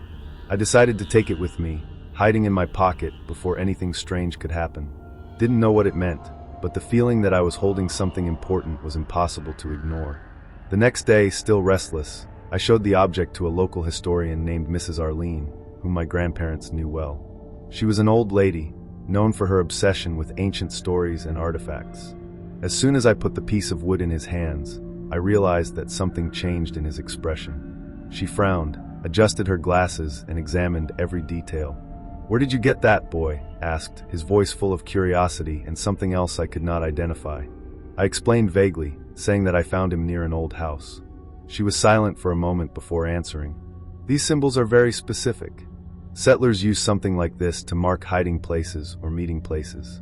But," she paused, looking directly at me, There are also records that they were used by local cults. Her words made me uncomfortable. Cults? I asked, trying to hide the nervousness. Mrs. Arlene nodded slowly. The settlers were not always the harmonious group that history likes to show. Some of them followed more obscure practices. This kind of symbol could be a marker for something simple, like a meeting, but it could also be linked to rituals or ceremonies. She turned the piece of wood in her hands, examining more closely the engraved marks. What concerns me is the accuracy of that. Whoever did this knew exactly what they were doing. It's not a simple piece of wood. I asked if she knew what the rituals involved, but she shook her head. Only I know that some records speak of activities that were done away from people's eyes, sometimes in forests or isolated houses. It's the kind of thing that leaves marks. I returned home with the object in my pocket and a growing sense of discomfort. I did not tell Sam or Lily about the conversation, but the weight that Ms. Lily had. Arlene said she stayed with me. That night, while I was in the room, I decided to look at the symbol more closely. I used a flashlight to illuminate the details, but the more I looked, it seemed that the marks were alive, almost pulsating. It may have been my mind playing tricks, but I felt a strange warmth coming from the wood, as if it were not just an inanimate piece. Before I could do more, I heard a sound outside, something light like steps on the grass. I turned off my flashlight and went to the window. In the dark, I thought I saw a shadow moving near the fence of my grandparents' house, but it disappeared before I could be sure. The next morning, still uneasy about what happened, I decided to show the symbol to Sam and Lily. I explained what Mrs. Arlene had said, and their faces got serious. "So, you're saying this could be from a cult?" Lily asked, with a tone of unbelief mixed with fear. Sam took the piece of wood and turned it in his hands. "I don't know if I believe it, but it makes sense. Those symbols on the floor, the candles. Everything seems to fit." Still, there was something in the way he spoke that told me he was also trying to convince himself. We decided that we couldn't leave it alone. Something in that object seemed to connect all the strange events, and ignoring this would be like closing our eyes to something that was already surrounding us. Sam suggested we go back to the house to look for more clues, but Lily was against it at the same time. "Are you crazy? What if this is a warning to stay away?" She was right, but Sam insisted. "If it's related to worship or rituals, we need to know. It can be dangerous for more than just us." Despite the fear, I could not hold back. Part of me needed answers. We decided that Sam and I would go, while Lily stayed with our grandparents, making sure they didn't notice anything. It was clear that no one wanted to return, but something in that piece of wood seemed to call us, almost like a magnet. And as much as we didn't want to admit it, we were stuck with that feeling that we needed to find out the truth. We returned to the property that afternoon, despite the tense weather and the feeling that something was watching us since we crossed the fence. The house was even quieter than usual, as if the surrounding air had been sucked in. Inside, everything looked the same. The smell of mold, the furniture covered with dust, and the notches on the floor, now more visible in daylight. Sam took the piece of wood out of his pocket and placed it next to the carvings, trying to align the patterns. "Look at that," he said, pointing to a symbol on the floor that seemed to match the one carved in the wood. It was a perfect match. "This was planned," he muttered, the tone of his voice indicating that he was beginning to understand the gravity of the situation. While Sam was looking at the floor, I started to explore the rest of the house. In the back room, something caught my attention. In the corner, partially covered by wood debris, was a small metal chest. It had rusty hinges and looked like it hadn't been opened in years. "Sam, come here," I called, and he came running. We tried to open the chest, but it was locked. Sam picked up a piece of rusty iron that he found on the floor and started forcing the lid. After a few attempts, she finally gave in with a loud snap. Inside, there were old papers rolled and yellowed by time and a small hardcover notebook. On top of the papers was the same symbol carved in wood. "I think we found what we were looking for," Sam said, but I wasn't sure if that was a good thing. We took the papers and the notebook, cleaning the dust that covered them, and sat down on the floor to examine them. Most of the papers were illegible, words blurred or faded over time, but some sentences were still visible and left us more uneasy. Words like sacrifice, guardians, and rebirth appeared repeatedly as if they were parts of a mantra.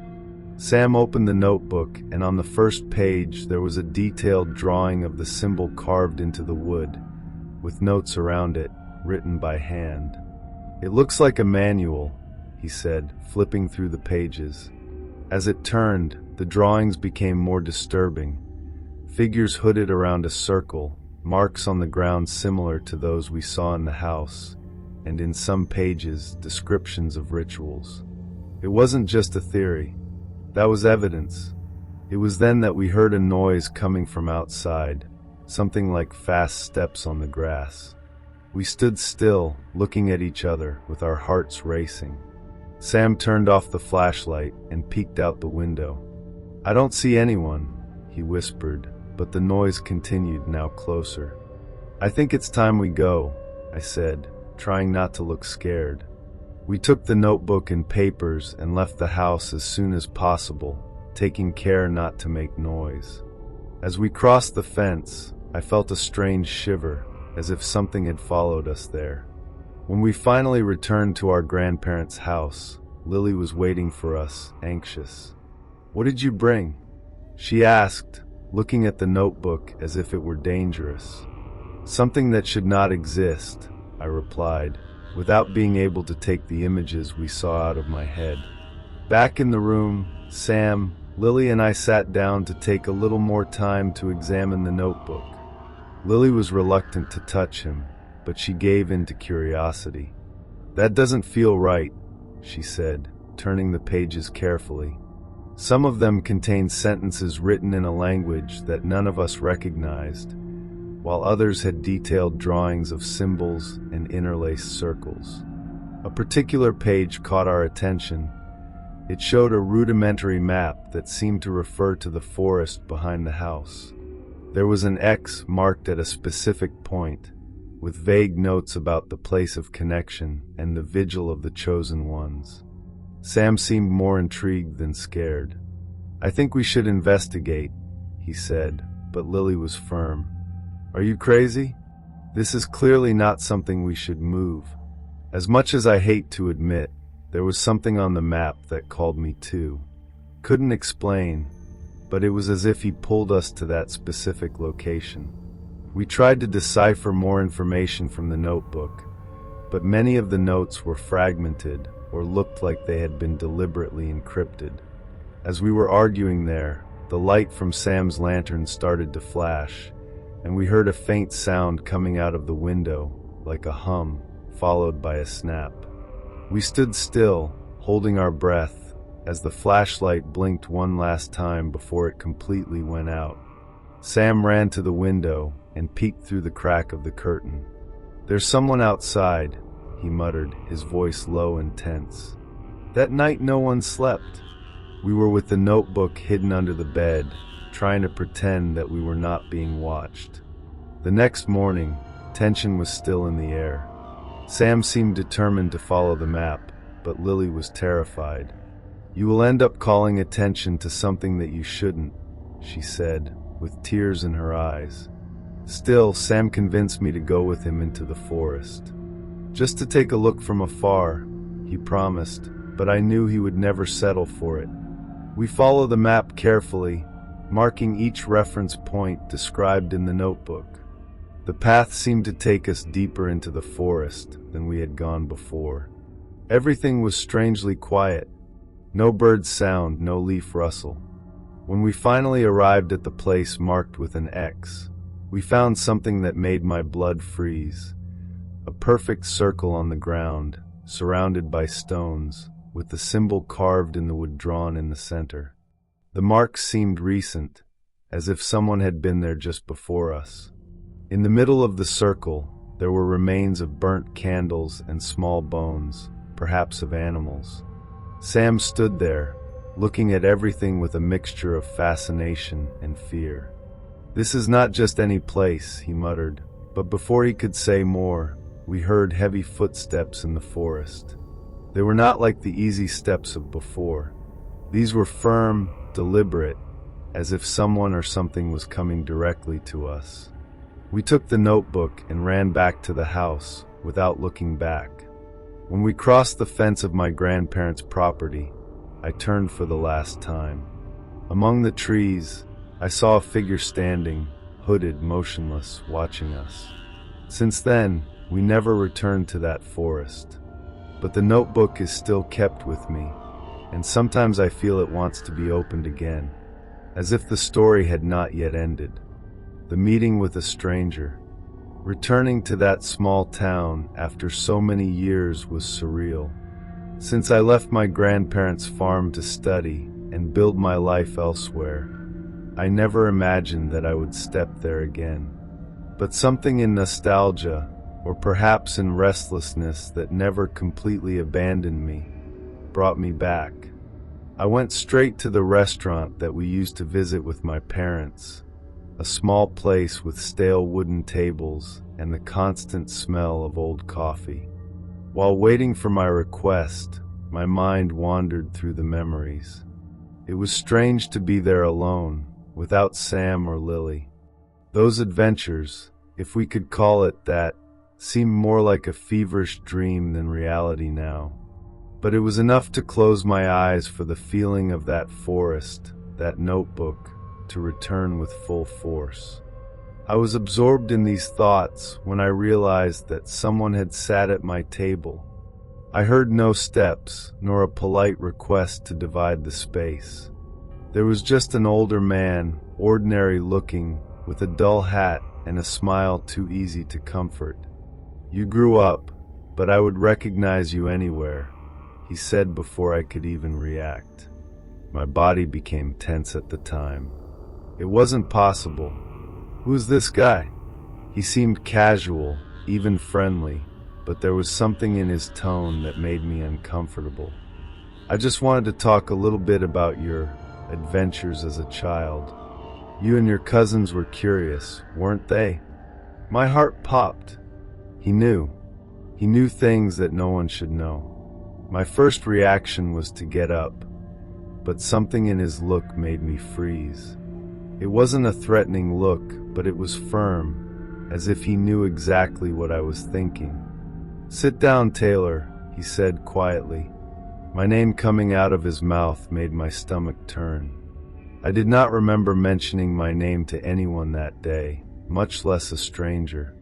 Against all my instincts, I sat there trying to look calm.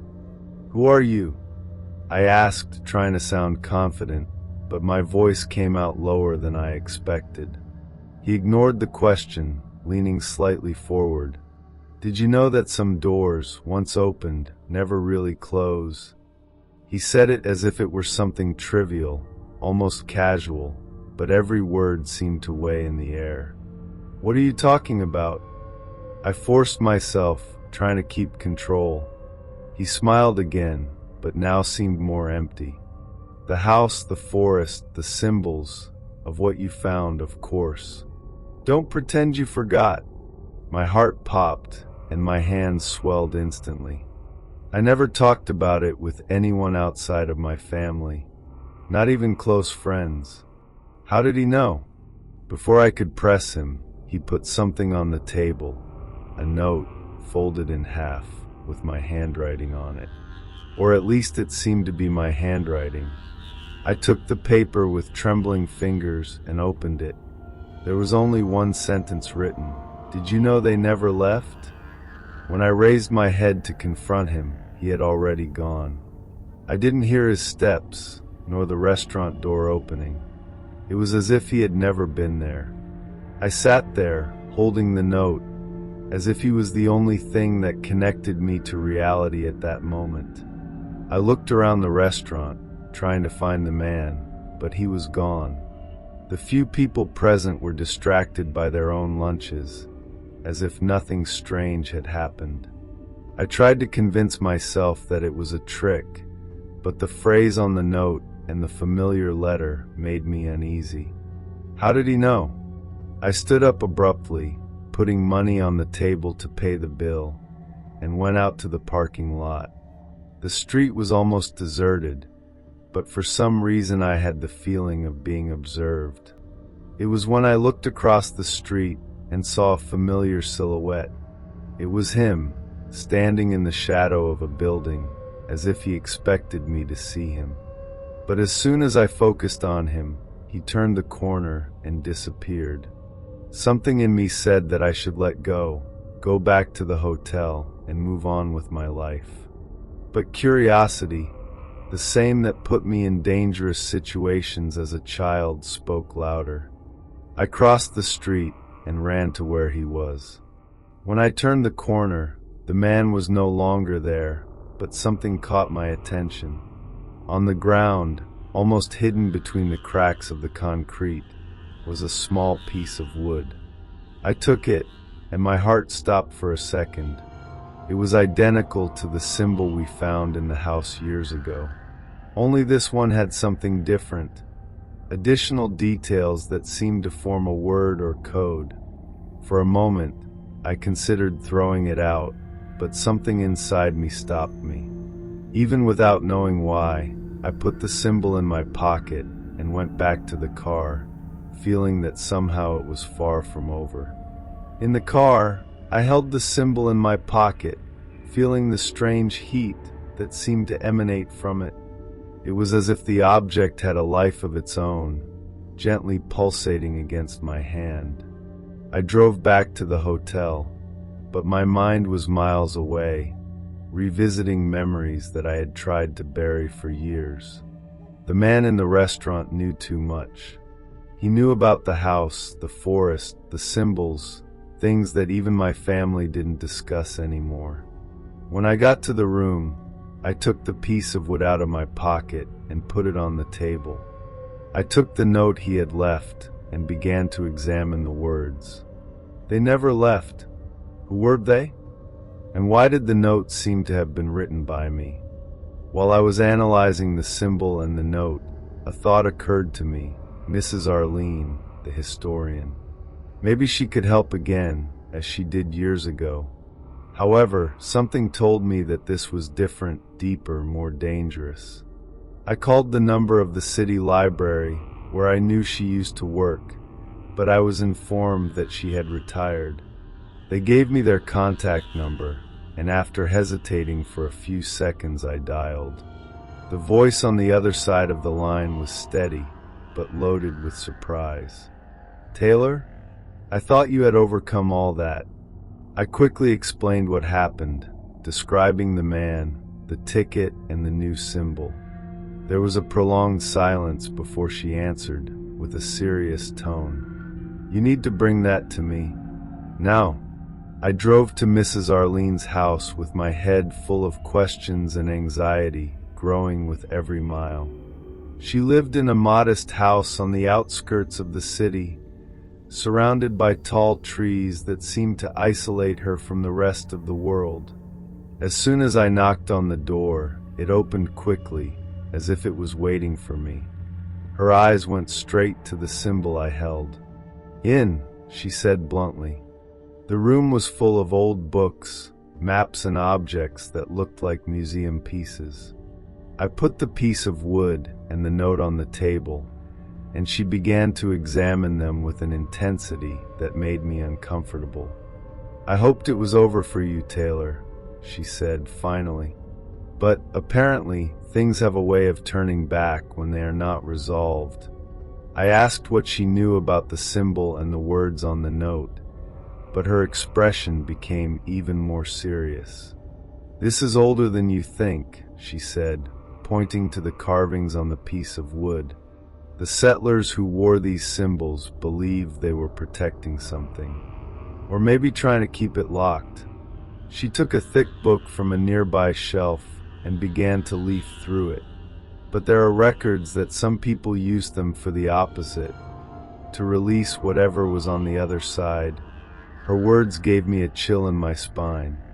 I asked what she meant by the other side, and she hesitated before answering.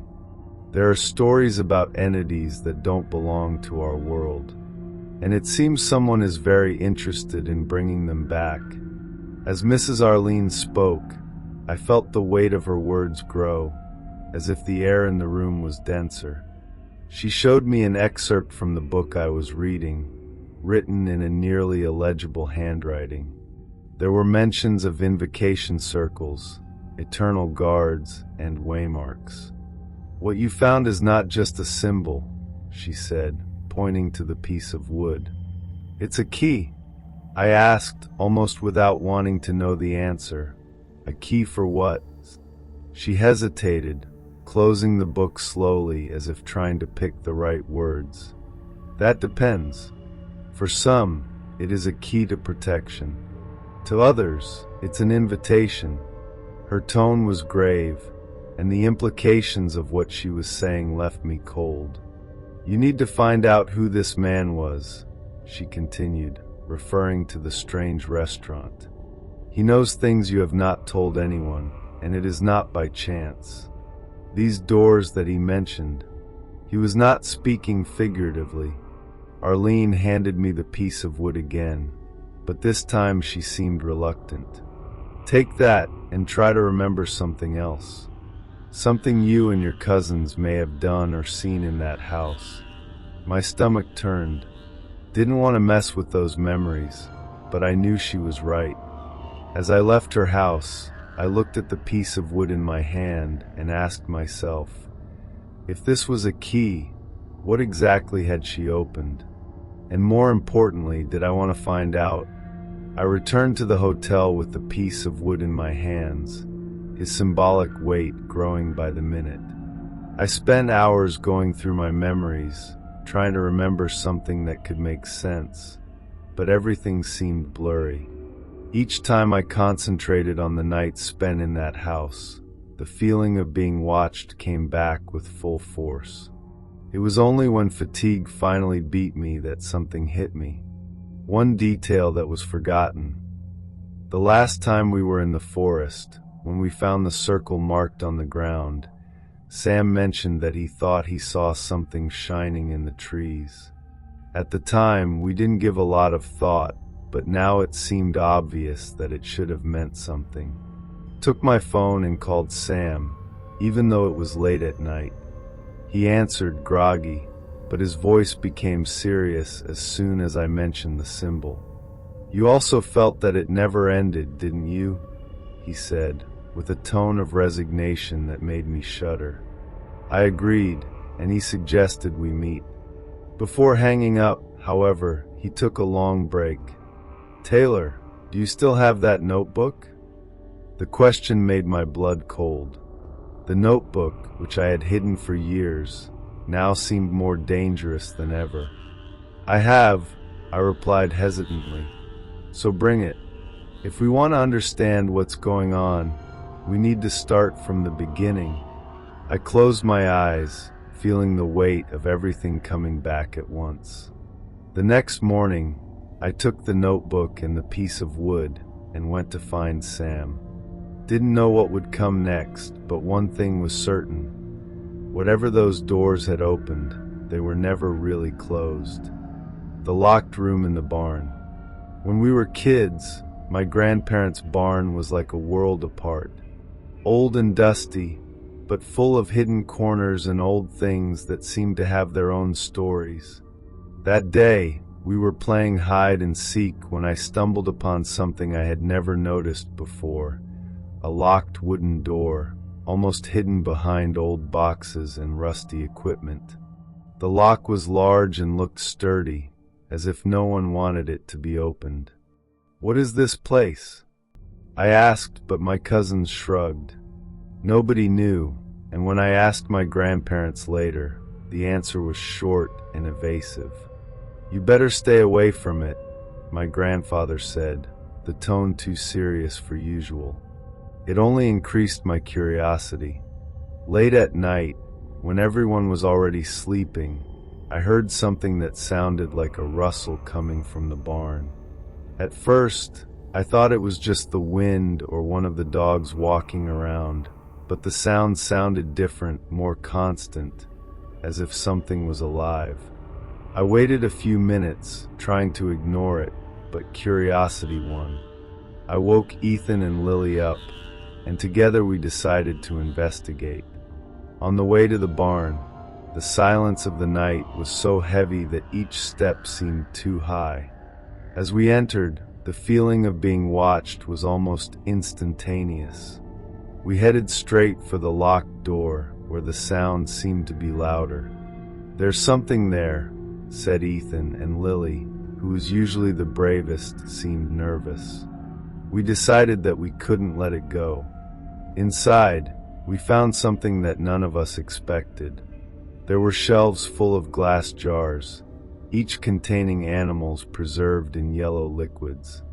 Rats, snakes, and even birds, all in different stages of decomposition. "What is that?" whispered Lily, her voice trembling. On the floor there were strange marks, as if someone had recently dragged heavy objects. In the corner of the room, we find an old diary with a leather cover cracked by time. Ethan opened it, flipping through the pages quickly. Most of the text was written in an almost illegible handwriting, but some sentences stood out. "They are always close. Use symbols to keep them away, and never let the light go out." Each line seemed to be loaded with urgency, like a warning echoing through time.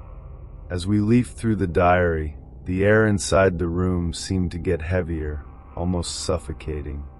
Lily picked up a flashlight to try and illuminate the pages better, but the light seemed to reflect strangely on the glass jars, creating shadows that moved along the walls. "It's giving me the creeps," she said, but no one answered. I was fixated on a specific page of the diary. There was a detailed drawing of a symbol, similar to the one we found in the forest years ago, with notes around it. "It's the same," I muttered, feeling a chill rising up my spine. Ethan leaned to look closer. "I think that was some kind of protection," he said, pointing to the words they mentioned, "Keep them away." But who were they? And why did they need to be removed? Suddenly, we heard a sound outside. It was weak, like footsteps, but it seemed to come from inside the barn. Ethan instinctively turned off the flashlight, and we all stood still, holding our breath. The steps continue, slow and deliberate, as if someone were exploring the barn. Lily squeezed my arm, and I could feel her trembling. Ethan gestured for us to be silent, but the sound kept coming closer. I had the feeling that whoever it was knew exactly where we were. When the steps stopped, we heard a low rustling, followed by a scratch on the door of the room. Lily started crying softly, and I felt despair take over. We didn't know what to do, and the small room space seemed more like a tomb than a refuge. For long seconds, we were in absolute silence, listening to the scratches persist on the door. It was a methodical sound, almost calculated, as if something or someone were testing the barrier between us. Ethan held the crowbar hard, ready to use it if necessary. I could only look at the door, wondering what might be on the other side. Then, out of nowhere, the scratches stopped. The silence that followed was even more disturbing, as if the air had been drained from the barn. Sam gestured for us to leave, but Lily whispered, "What if she's waiting outside?" She was right. We were cornered, and every second seemed a greater risk. Ethan approached the door with slow movements and pressed his ear against the wood. "There's nothing else," he muttered, but I couldn't believe it. We opened the door slowly, the dim light of the lantern illuminating the empty corridor of the barn. There was no sign of movement, but the feeling of being observed did not disappear. We decided not to take any more chances and ran out of the barn toward the house. As soon as we crossed the kitchen door, my grandmother appeared. "Where were you?" she asked, but before we could make up an excuse, she looked at our hands. I still held the diary. His expression changed instantly, from concern to something close to panic. "You moved where you shouldn't have," she said, her voice low but full of authority. Before I could say more, she took the diary from my hands. "Forget it. Never go back into that barn." We were silent, not brave enough to answer, but we knew the mystery was not over there. That night, none of us could sleep properly. We stayed awake, quietly discussing what we had seen, and especially our grandmother's reaction. We had never seen her so serious, so scared. "What is it in this diary that made her like this?" asked Ethan, but no one knew how to answer. Lily suggested we ask her, but we knew it wouldn't work. She had already made it clear that the matter was closed. Still, I couldn't get the images out of my head, the pots, the symbols, the words, "keep them away." Who were they? And why would anyone keep something so disturbing in the barn? As I thought, I heard a sound coming from outside. It was weak but unmistakable. The same steps we heard in the barn, now in the yard. I peeked out the window and saw something that left me breathless. At the entrance of the barn, there was a shadow. It had no definite shape, but was tall and immobile, as if expecting something. I woke up Ethan and Lily, but when we looked again, there was nothing. Still, the feeling of being watched remained. The next morning, my grandmother burned the diary on the wood stove without saying a word. The barn was locked again, and the key disappeared. We never went back there. Even after we were grown-ups, when we talked about that day, none of us could explain what happened or what it meant. We only knew that something was being kept away, hidden in that locked room, and that by opening that door, we might have allowed it to escape. And to this day, I have the feeling that it is still watching us, waiting for the right time to come back. The warning from the neighbor. I always liked to walk along the dirt road that ran the farm of my grandparents. It was one of those quiet routines that helped me clear my head. That day, the sun was already low, casting long shadows through the trees on the roadside. He was alone, listening to the sounds of nature, when I noticed a man standing on the side of the road, leaning against a rusty fence.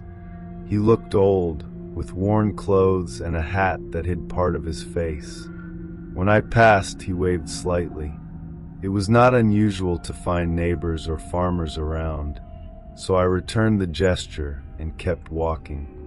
"Hey boy," he called, his voice hoarse and firm. I stopped and turned around.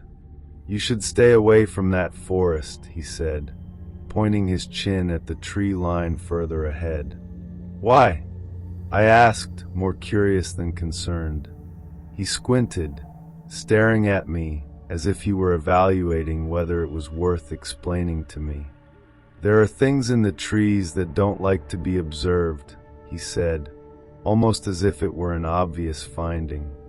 Almost laughed at the simplicity of the sentence, but there was something in his tone that made me uncomfortable.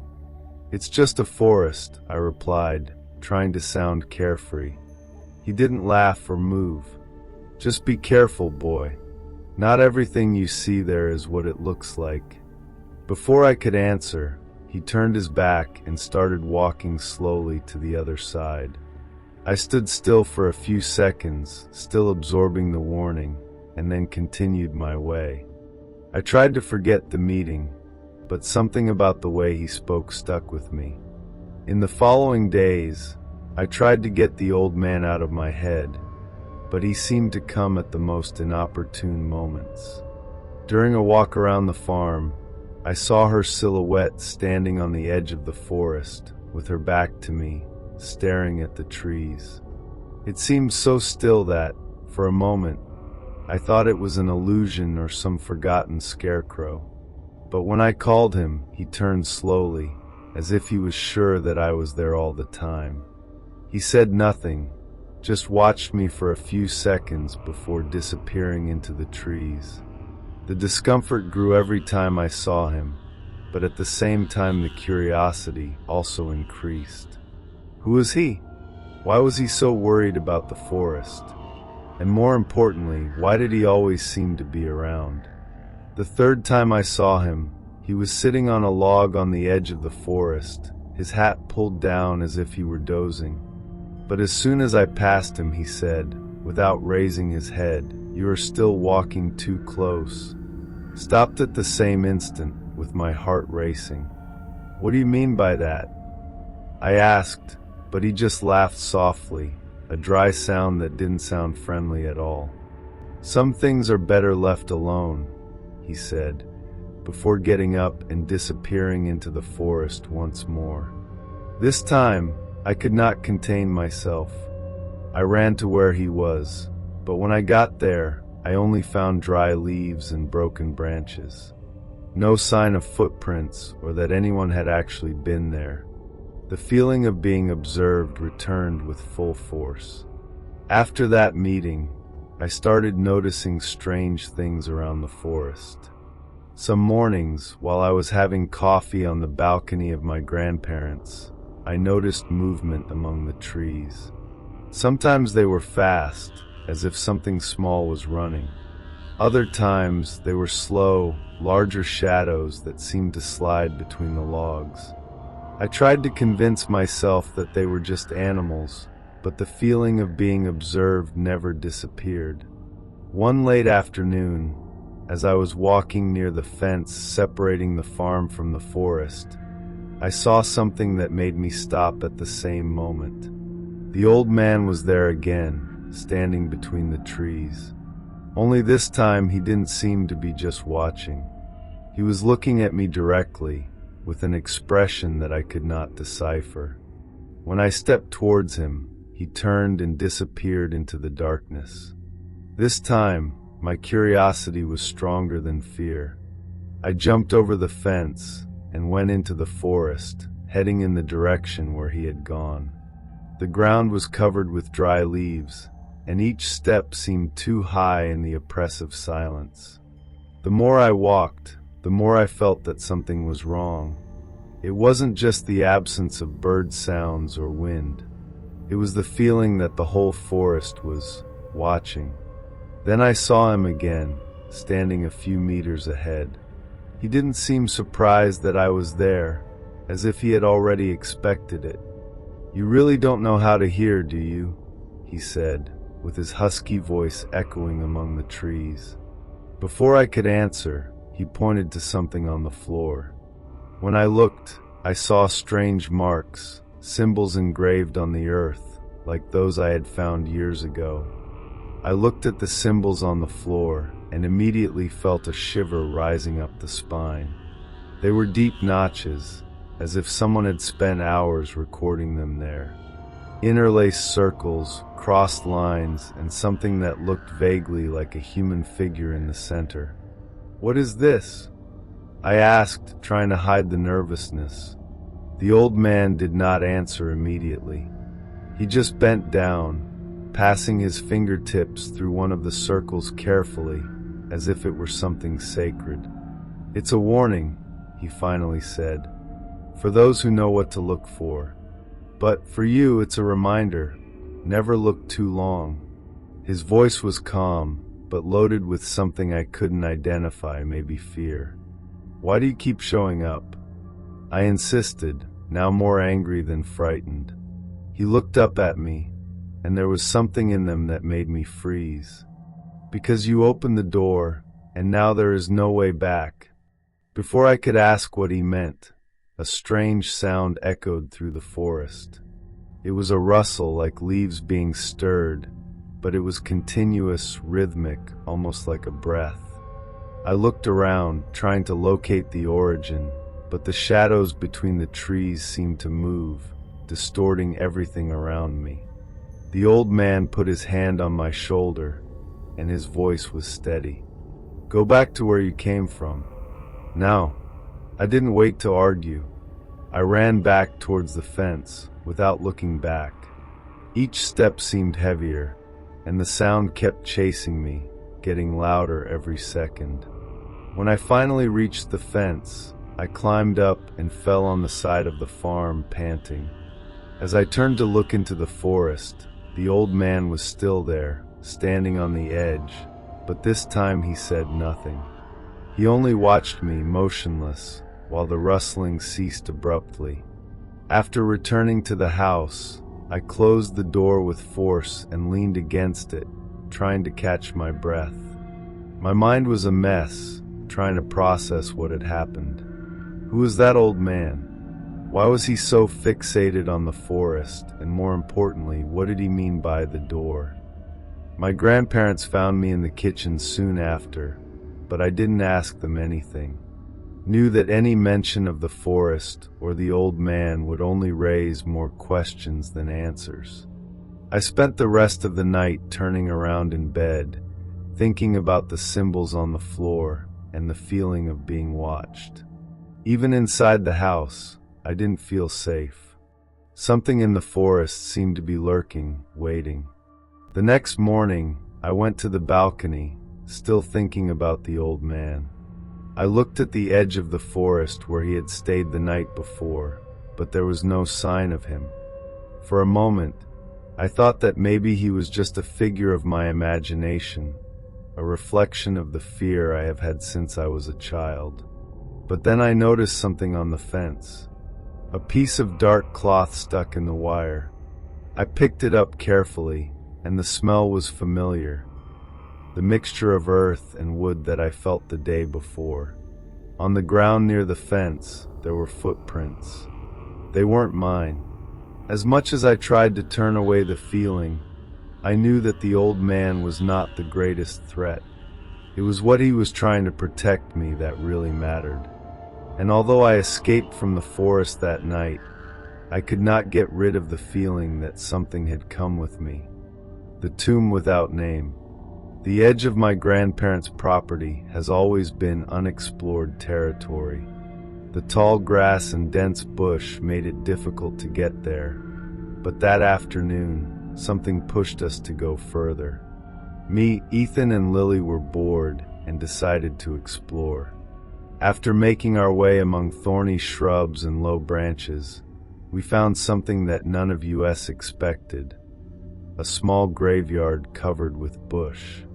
The tombstones were old, dating from the early 1800s. Most of them were tilted, covered with moss, and almost unreadable. The whole place had a heavy aura, as if we were stepping on ground that should have been forgotten. But there was something even more strange. In the corner of the cemetery, an unmarked tomb stood out. It was not only the absence of a gravestone, but the earth that seemed to have been recently rewritten. Who would mess with that? Asked Lily, her voice low, as if she didn't want to wake the dead. Ethan approached, using a twig to poke the ground. That's recent, he said, the tone of his voice more serious than usual. I looked around, trying to find some explanation, but everything around us seemed too quiet. We should go back, she suggests, feeling a knot in her stomach. But before we could move, a faint sound echoed through the forest. It was not a rustling or the sound of animals, but something deeper, almost like a murmur coming from the ground. We stood still, not knowing if it was our imagination or something much more real. We decided to get out of there before we found out. We returned to the house in silence, trying to move away from what we had seen. However, something about that unmarked tomb stayed with me. Who would have disturbed the earth and why? At night, while everyone was already in bed, I heard a sound coming from outside. At first, I thought it was the wind, but it was different. A rhythmic, constant scratch, like nails scraping on wood. I stood up slowly and went to the window. Outside, in the pale moonlight, I could see shadowy shapes moving on the edge of the forest near the cemetery. They were not clear, only tall and indistinct figures, but they stood still, almost as if they were watching the house. My heart shot, and I hid behind the curtain, without courage to look again. I tried to convince myself that it was my imagination, but the sound of scratches continued, now closer. It was as if it came from the outside wall, just below my window. I gathered enough courage to look again, but there was nothing there. Only the darkness and faint brightness of trees in the distance. But before I could go back to bed, I heard a low sound like a sigh coming directly from under the window. I ran to the bedroom door and woke Ethan, who was in the next room. "There's something out there," I whispered. He didn't ask questions. He took a flashlight and followed me to the window. But when we lit up the yard, there was nothing. The silence outside was even more oppressive than the sound of scratches. After we spent a while watching the yard without seeing anything, Ethan lowered his flashlight and shook his head. "Maybe it was an animal," he said, but the tone of his voice did not convince even him. I went back to bed, but I could not sleep. Every time he closed his eyes, he remembered the shadows in the forest and the troubled tomb. At about 3 in the morning, I heard a louder sound, as if something was being dragged. Again I stood up, this time determined to find out what was happening. I peeked out the window, and on the edge of the yard, I saw a figure. It was not like the figures of the forest. This was more defined, but still gloomy. He was on his back, looking directly at the cemetery. I tried to call Ethan, but when I came to wake him up, the figure disappeared. The next morning, I told Lily and Ethan what I saw, but they both seemed reluctant to talk about the cemetery again. "Maybe we should let it go," Lily suggested, clearly scared. Ethan, however, wanted to come back. "We need to know what's going on," he said, trying to hide the fear behind his determination. We returned to the cemetery in the late afternoon, when there was still enough light to explore without needing lanterns. When we arrived at the unmarked tomb, the earth seemed even more disturbed than before, as if someone had dug in the night. In the center of the tomb, there was something new, a piece of wood, old and worn, with carved symbols that I recognized immediately. It was the same type of mark we saw in the house years ago. The presence of the carved piece of wood in the tomb made the air even heavier. Took it carefully, feeling its rough and cold surface, and showed it to Ethan and Lily. "It's the same as the symbols in the diary," said Ethan, staring at the markings. Lily took a step back, shaking her head. "That's no coincidence. Someone is messing with things they shouldn't be," she said, her voice trembling. The silence around us was almost deafening, as if the forest were waiting. We decided not to stay there anymore. As we returned to the house, we could not help but constantly look over our shoulder. Every broken branch, every movement of the leaves seemed to follow us. When we crossed the yard, Ethan stopped suddenly. "Did you hear that?" asked, but I didn't have to answer. It was a low sound, a rustling coming straight from the cemetery. That night, the tension was palpable. No one wanted to talk about the piece of wood or the tomb, but we were all restless. I tried to sleep, but the scratches came back, more insistent than before. They seemed to move around the house, sometimes near my window, sometimes on the opposite side, as if something was surrounding the place. Took the lantern that Ethan had left in my room and lit up the backyard. It was when I saw the shadows again. 3 figures this time, tall and immobile, on the border between the yard and the forest. My heart popped, and I felt an irrational urge to scream, but I held on. One of the figures seemed to raise an arm, as if it pointed directly at me. The flashlight blinked once and went out, leaving me alone in the dark with my accelerated breathing and the sound of scratches getting louder. I was still in the dark, the sound of scratches increasingly intense and closer. I tried to turn on the flashlight again, but it looked completely dead. In a panic, I ran to Ethan's room, knocking on the door and waking him up in a hurry. "They're outside," I whispered, but my voice was so trembling that he barely understood. Taking his flashlight, we ran to the window of my room. As soon as we lit the yard, the figures were gone.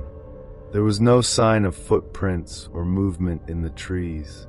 Ethan looked at me, clearly trying to understand what was going on. "We have to see the cemetery in the morning," he said. "If it has to do with the tomb, we will find out." I agreed, though every part of me wanted to stay away from that place. The next morning, we went to the cemetery, even though Lily insisted it was a bad idea. When we arrived at the unmarked tomb, we stood still, perplexed. The earth was completely level, as if no one had stirred it. The piece of wood we found was gone. Everything seemed untouched, except for one difference. At the base of one of the tombstones, there was a new carved mark, identical to the symbols we saw before. "It wasn't here before," Ethan whispered, his voice full of restlessness. We returned home, but the feeling of being observed never went away. To this day, I do not know who or what disturbed that tomb. But one thing is certain, whoever or whatever it was not ready to rest. The missing camper. The story of the missing boy was a legend among the locals. Whenever someone mentioned the forest, Ben Carter's name appeared. 10 years earlier, he had gone camping with friends and never came back. According to the reports, his friends said he went out to fetch firewood and simply disappeared. No search found him, no trace was left. It was the first time we heard this story from a neighbor while our grandparents were talking on the balcony. "No one has come near that place since then," the man said, with a somber expression. Of course, it only made our curiosity grow. Ethan, Lily, and I knew we shouldn't mess with it, but something pulled us in to investigate. What if we can find something that helps us understand what happened? Ethan suggested, and despite Lily's objections, we decided to go. The place where Ben disappeared was on the edge of the forest, not far from the cemetery that we had already explored. The next day, armed with lanterns and backpacks, we went there, even with Lily still reluctant. The area was covered with high bush and dense trees, but it did not take long to find what appeared to be the old camp. There was a stone-encircled fire, a rusty lantern thrown on the ground, and an old backpack, almost buried in the earth. "Do you think it was his?" I asked, pointing to the backpack. Ethan leaned down and began opening his pockets carefully. The lantern was empty, but in the backpack we found something that made the air around us seem heavier: a diary. The cover was faded, but the pages inside were still legible. We sat around the old fire, with the diary open on Ethan's legs. The first pages were normal, almost boring. Ben wrote about what he and his friends did, jokes, inside jokes, and the planning of the camp. But as we flipped the pages, the tone changed. The entries began to get shorter, more confusing. "I think I'm hearing things," said one of them. Another mentioned shadows that he saw in the corner of his eye, but they disappeared when he looked directly. Lily started getting restless, constantly looking at the trees around us. "It's giving me the creeps," she whispered, but Ethan kept reading.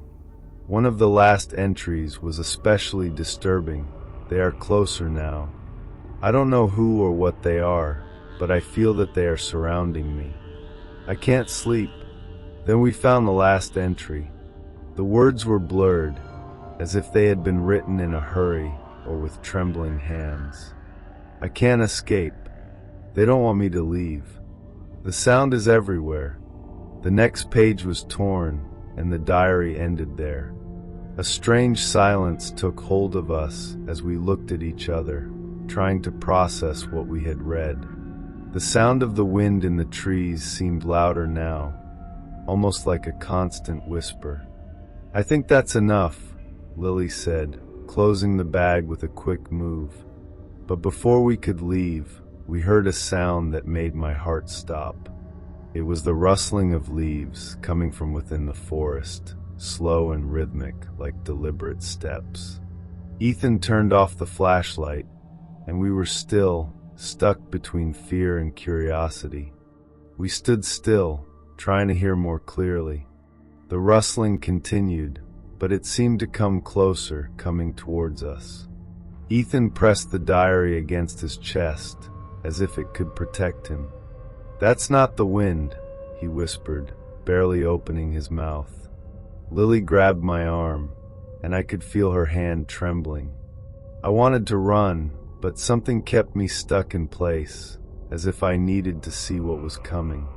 When I finally created the courage to turn towards the sound, I saw a shadow among the trees. It was indistinct, but large enough to look human.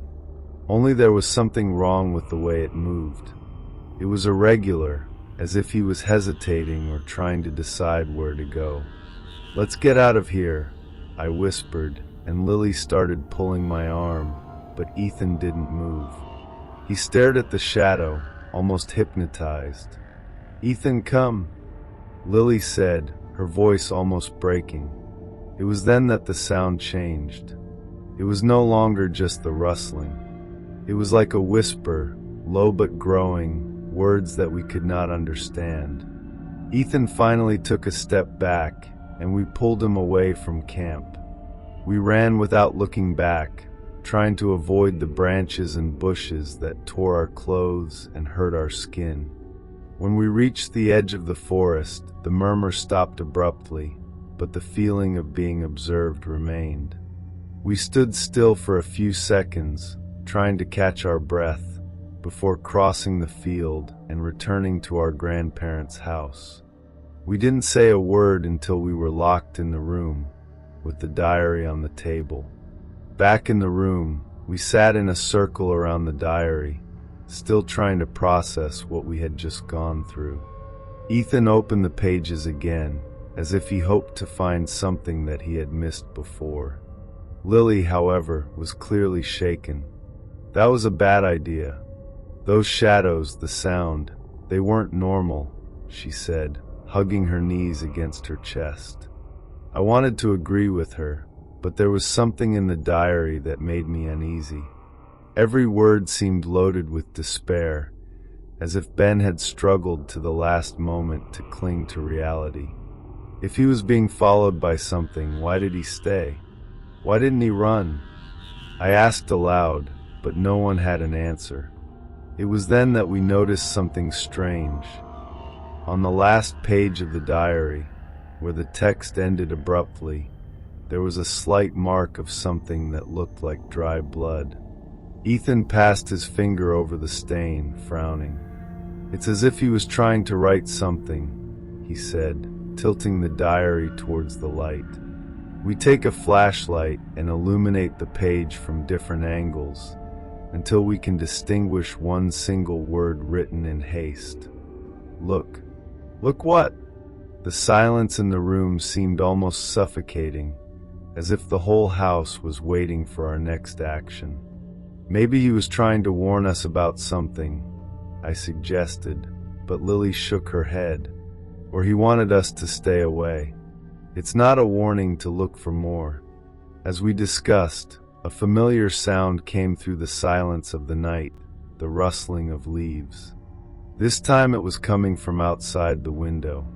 We all saw at once, frozen, waiting for the next move of whatever was out there.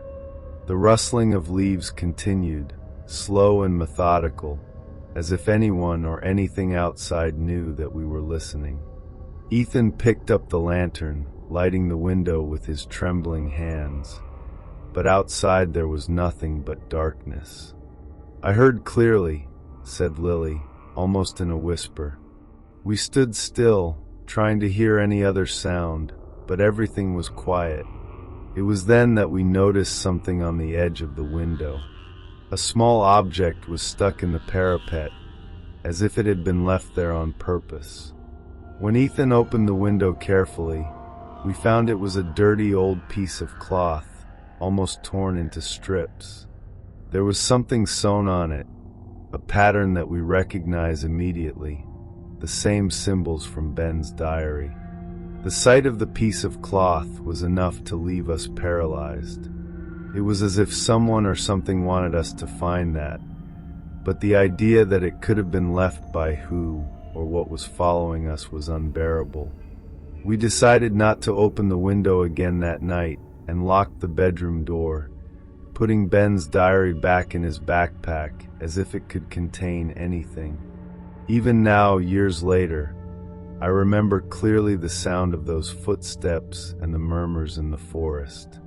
We never found out what happened to Ben or who left that piece of cloth, but whatever was in the forest that night made it clear that he knew exactly where we were, and somehow he seemed to be waiting for us to come back. The static in the radio. The basement of my grandparents' house has always been an intriguing place, full of dusty boxes, old tools and machines that seemed to have come out of a museum. It was a paradise for a curious child like me. On a particularly rainy afternoon, while exploring the place, I found an old CB radio in one of the shelves. The device was worn, with buttons that barely rotated and a partially broken antenna. I asked my grandfather about it, and he just said, "It was my brother's. You can play with it, but don't move too much." It didn't seem to be something special, but the idea of using a real radio was irresistible. I spent the afternoon turning the buttons, hearing nothing but static. But there was something mesmerizing in that empty sound, as if something was hiding behind it. That night, I decided to go down again to the basement to play with the radio. It was almost as if something called me back. Turn the buttons slowly, experimenting with different frequencies, until suddenly I hear something. At first it was just static, but then voices started to come out. They weren't clear, and the language wasn't anything I recognized. They seemed like whispers, muffled conversations, but with an urgency that caught me. I was paralyzed, trying to decipher the words, but everything seemed confused, disconnected. I thought it was just interference, maybe from trucks or planes, but the more I listened, I felt those voices were directed at me. It was then that I heard clearly, "Taylor." My name came out in the middle of the static, like a whisper, but with a clarity that made me freeze. Frozen, I was looking at the radio as if it were something alive. My name echoed in my mind, and the voice that spoke it seemed calm, almost begging. I tried to convince myself that it was just a coincidence, maybe some signs were distorted. I turned the button again, but this time the static seemed higher, more aggressive, as if it wanted to stop me from moving. Suddenly another voice appeared, in an almost inhuman tone, saying something I did not understand. The words were quick and sounded as if they were from an ancient language, but there was something familiar in them, as if I should know what it meant. I tried to turn off the radio, but the button seemed stuck. When I finally got it, the silence in the basement became so oppressive that I almost wanted to hear the static again. I ran up the stairs and went straight to my room, trying to forget what happened. But that night, while I was trying to sleep, the sound of static seemed to echo in my head. I decided to tell my grandfather the next morning. He was in the kitchen having breakfast and seemed surprised when I mentioned the radio. As soon as I spoke about the voices and the fact that they called my name, his face hardened. He put the cup on the table harder than necessary and looked at me for a long moment, as if deciding what to say. Without saying a word, he went to the basement, took the radio and took it out of the house. I saw him throw it in a rusty toolbox, as if he was trying to hide something dangerous. When I asked why, he just said, "You better forget about it, Taylor. Don't play with things you don't understand anymore." My grandfather's reaction only made everything more strange. He rarely became serious or spoke so incisively, which made his response seem even more alarming. I wanted to ask more, but his expression stopped me.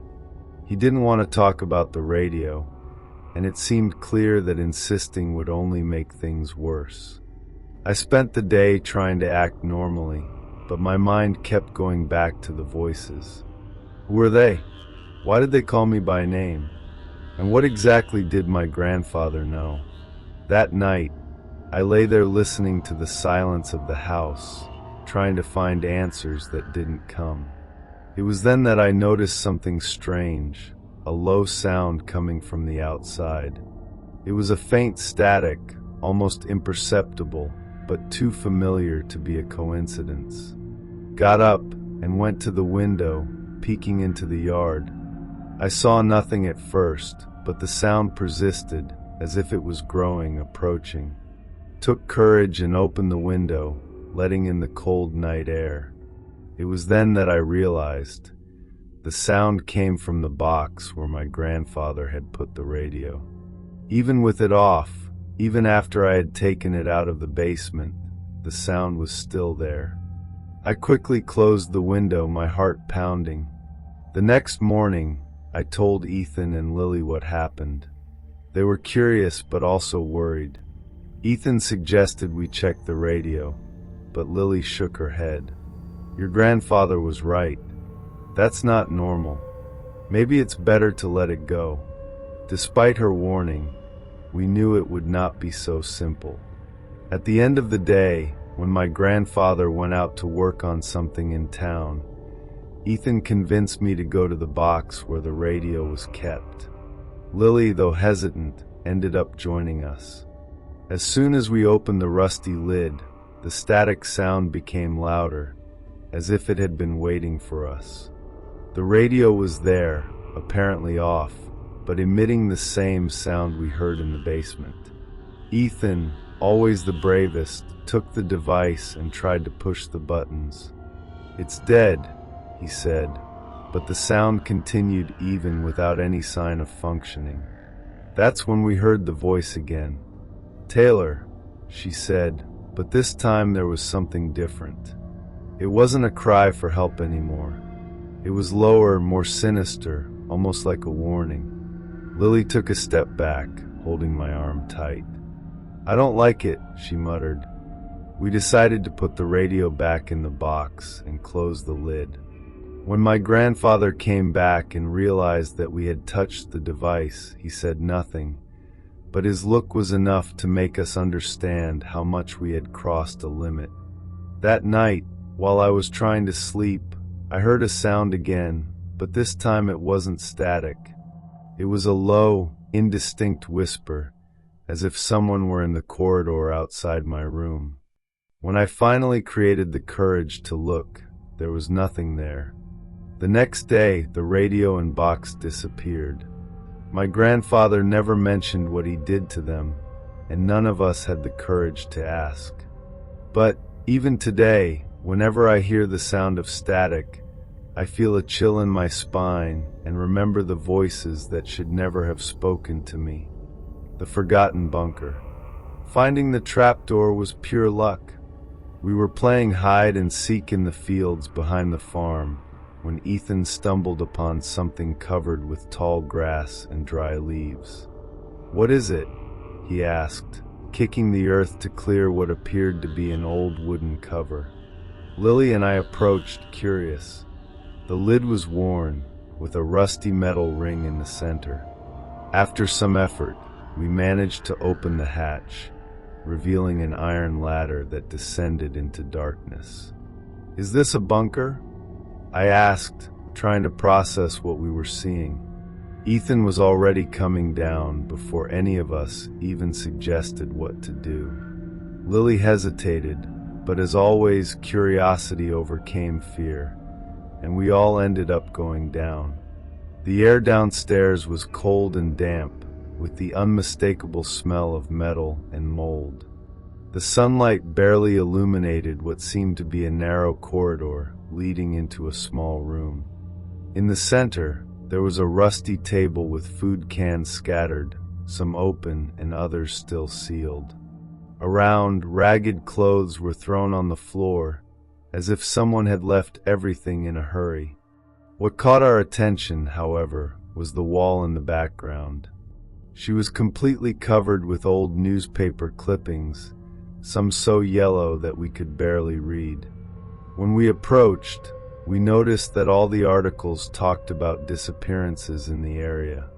"That's very strange," said Lily, pointing to the most recent clipping. "Dated 2 months ago, he had a handwritten note. They are back." We were staring at the wall, trying to process what it meant. Most of the clippings were from decades ago, with scary headlines like "Boy disappears during camp" and "Local resident never returns after firewood." But the most recent cut, with the handwritten note, made the air in the bunker look heavier. "Who wrote that? And what do you mean by them?" I asked, more for myself than for the others. Ethan took the cut, trying to understand, but Lily pulled it back. "Don't touch that," she said, the fear clear in her voice. There was something in her eyes that reflected what we all felt, that we had found something we should not have. But Ethan, as always, could not let it go.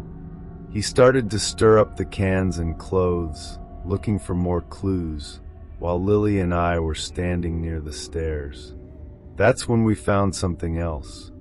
In the corner of the bunker, almost hidden under a pile of torn clothes, there was a small wooden box. Ethan opened it carefully, revealing a set of objects that seemed even more disturbing. A rusty knife, a piece of paper with familiar symbols drawn on it, and a broken wrist watch, with the hours stopped at exactly midnight. "What is it?" I asked, feeling a chill rising through the spine. Ethan just shook his head, as confused as I am. Lily, however, took a step back. "That's not right. Whoever was here was afraid of something." Her sentence hovered in the air, as we began to hear a sound coming from above. They were slow and heavy steps, directly on the trapdoor. The steps above were deliberate, as if whoever was there knew exactly where we were. We stood still, trying not to make noise. Ethan held the lid of the wooden box, while Lily grabbed me by the arm hard. "Who's there?" she whispered, but no one answered. The steps stopped directly on the trapdoor, and an oppressive silence took over the bunker. The only sound was our breathing, fast and choppy. Ethan, always the bravest or reckless dash, took the flashlight and started climbing the stairs. "Are you crazy?" Lily whispered, but he gestured to us to be quiet. When he reached the top, he opened the hatch slowly, just enough to spy. He stood there for a few seconds before closing again, going down with a pale face.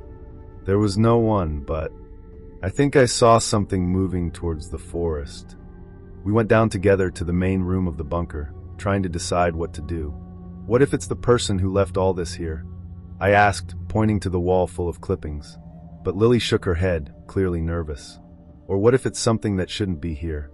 The air was getting colder, and the bunker looked tighter than before. We decided it was time to get out. We took the recent cutout and the paper with the symbols drawings, as if that could give us answers later, and went up the ladder as fast as possible. When we left, the field was empty, but the feeling of being observed did not disappear. As we ran back to the house, I was sure that something or someone was following us. But every time I turned, I only saw the grass gently swaying in the wind. Back at the house, we close all doors and windows as if that was enough to protect us. We lock ourselves in the room and spread the items over the bed. The latest cutout, the paper with the symbols, and the broken clock. "It's all connected," said Ethan, though he himself didn't seem to know how. Lily was still shaking, looking at the clock as if it were going to explode. Why would anyone keep these things? And why did time stop at exactly midnight? She was right. Nothing made sense. We decided to examine the paper more carefully. The symbols were similar to those we found before, but there was something new. A series of arrows that seemed to point to a specific place. Ethan suggested we could go back to the bunker to look for more clues, but Lily was firm. "If they're back, Maybe we should stay away. That night, while we were trying to sleep, we heard something coming from outside. It was a low sound, almost like a buzzing, that seemed to grow and decrease. When I looked out the window, I saw a dim light in the direction of the field where the trapdoor was. It wasn't a flashlight or something ordinary. It was a pulsating glow, as if something was lighting up from within the earth. I called Ethan and Lily, but when we looked together, the light disappeared. We decided not to tell our grandparents. The next day, when we returned to the field, the trapdoor was covered again, as if it had never been opened. The marks around had disappeared, and everything seemed normal, but we knew it was not. To this day, we can't understand who left that bunker or what it meant they're back. But one thing is certain, whoever kept those things knew something we do not know. The lights in the field. That night, the field was especially quiet. Sam and I were sitting on the porch, talking about the stories that always roamed the farm. The mysteries, the strange encounters, the legends that our grandparents never seemed to want to discuss. It was when we realized something different. On the horizon, where the fields began to mingle with the darkness of night, small lights began to flash. At first, we thought they were fireflies. They were yellowish and greenish, and blinking at irregular intervals. But as we looked closer, we realized they were too big for fireflies. "Are you seeing this?" I asked, breaking the silence. Sam, who usually made fun of everything, just nodded, with his eyes fixed on the lights. They moved in patterns that seemed almost deliberate, forming circles and lines in the air. Curiosity overcame fear, as it always seemed to happen with us. We took a flashlight and walked towards the lights. As we approached, the air seemed denser, heavier. The lights kept moving, now closer to the ground, as if inviting us to come closer. When we reached the center of the field, Sam's lantern started to flash, and the lights suddenly disappeared, leaving us in total darkness. We stood still, waiting for our eyes to adjust, but there was nothing but the sound of the wind swaying the leaves. "That was strange," Sam muttered, trying to light around. It was then we saw something on the ground, black marks, as if the ground had been burned. The shapes were circular and overlapping, creating a pattern that seemed unnatural. The burn marks were unlike anything we had ever seen. Sam knelt and touched the ground, but pulled his hand immediately. "It's hot," he said, looking at me with an expression of surprise and fear. "But how is that possible? The lights have long since disappeared." We started looking around, using the flashlight to try to understand what had happened there. It was then that we noticed something shining under the earth, partially buried in the center of one of the marks. It was small, metallic, and reflected the light of the lantern in an unusual way, as if it had a brightness of its own. Sam tried to dig it up with his hands, but the land around him seemed hard as stone. "That's not natural," he said, frowning. We decided to go back to the house and get tools to dig up the object. On the walk back, we didn't talk much, but the feeling of being watched followed us all the time. When we finally arrived, we realized that it was too late to go back to the field. We decided to wait until the next morning, but sleep was almost impossible. We lay there, trying to understand what we had seen and what could explain those lights and the markings. The next morning, just at dawn, we took shovels and returned to the field.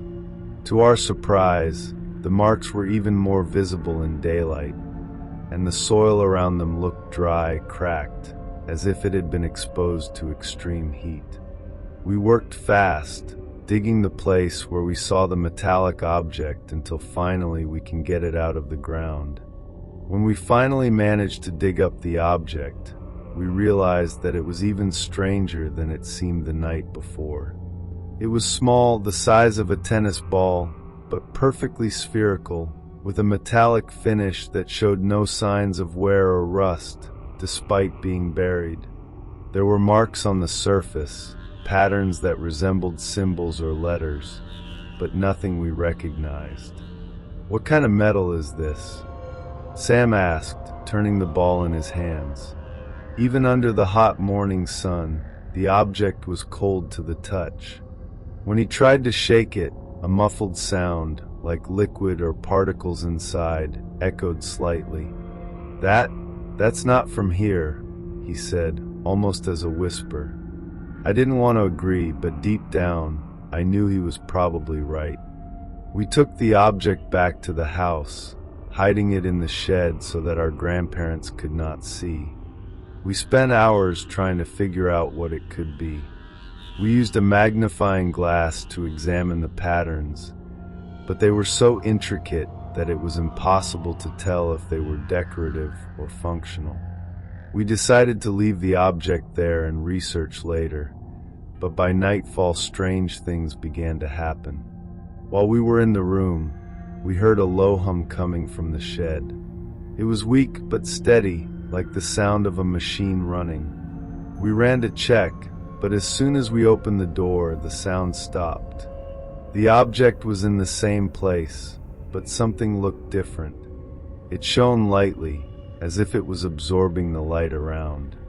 "I think we should return it," Sam said, but I wasn't sure if that would be enough. Coming to life. We took courage and went to the shed again. We decided to take him back to the field and bury him in the same place where we found him. As we walked, the hum became weaker, and the object seemed to cool down, as if he knew it was being returned. When we put it back in the ground, the silence was immediate, almost frightening. The next morning, we went back to the field to check, but the object had disappeared. The burn marks had also disappeared, and the ground looked untouched, as if nothing had happened. We told our grandparents what we saw, but as usual they did not want to argue. My grandfather just shook his head and said, "Some things should not be moved." To this day, we don't know what that object was or where it came from. But one thing is certain, the lights in the field never appeared again, and the sound of the hum still echoes in my mind whenever I pass by that place. Whatever it was, I feel that we left something unfinished, as if the object is waiting to be discovered again.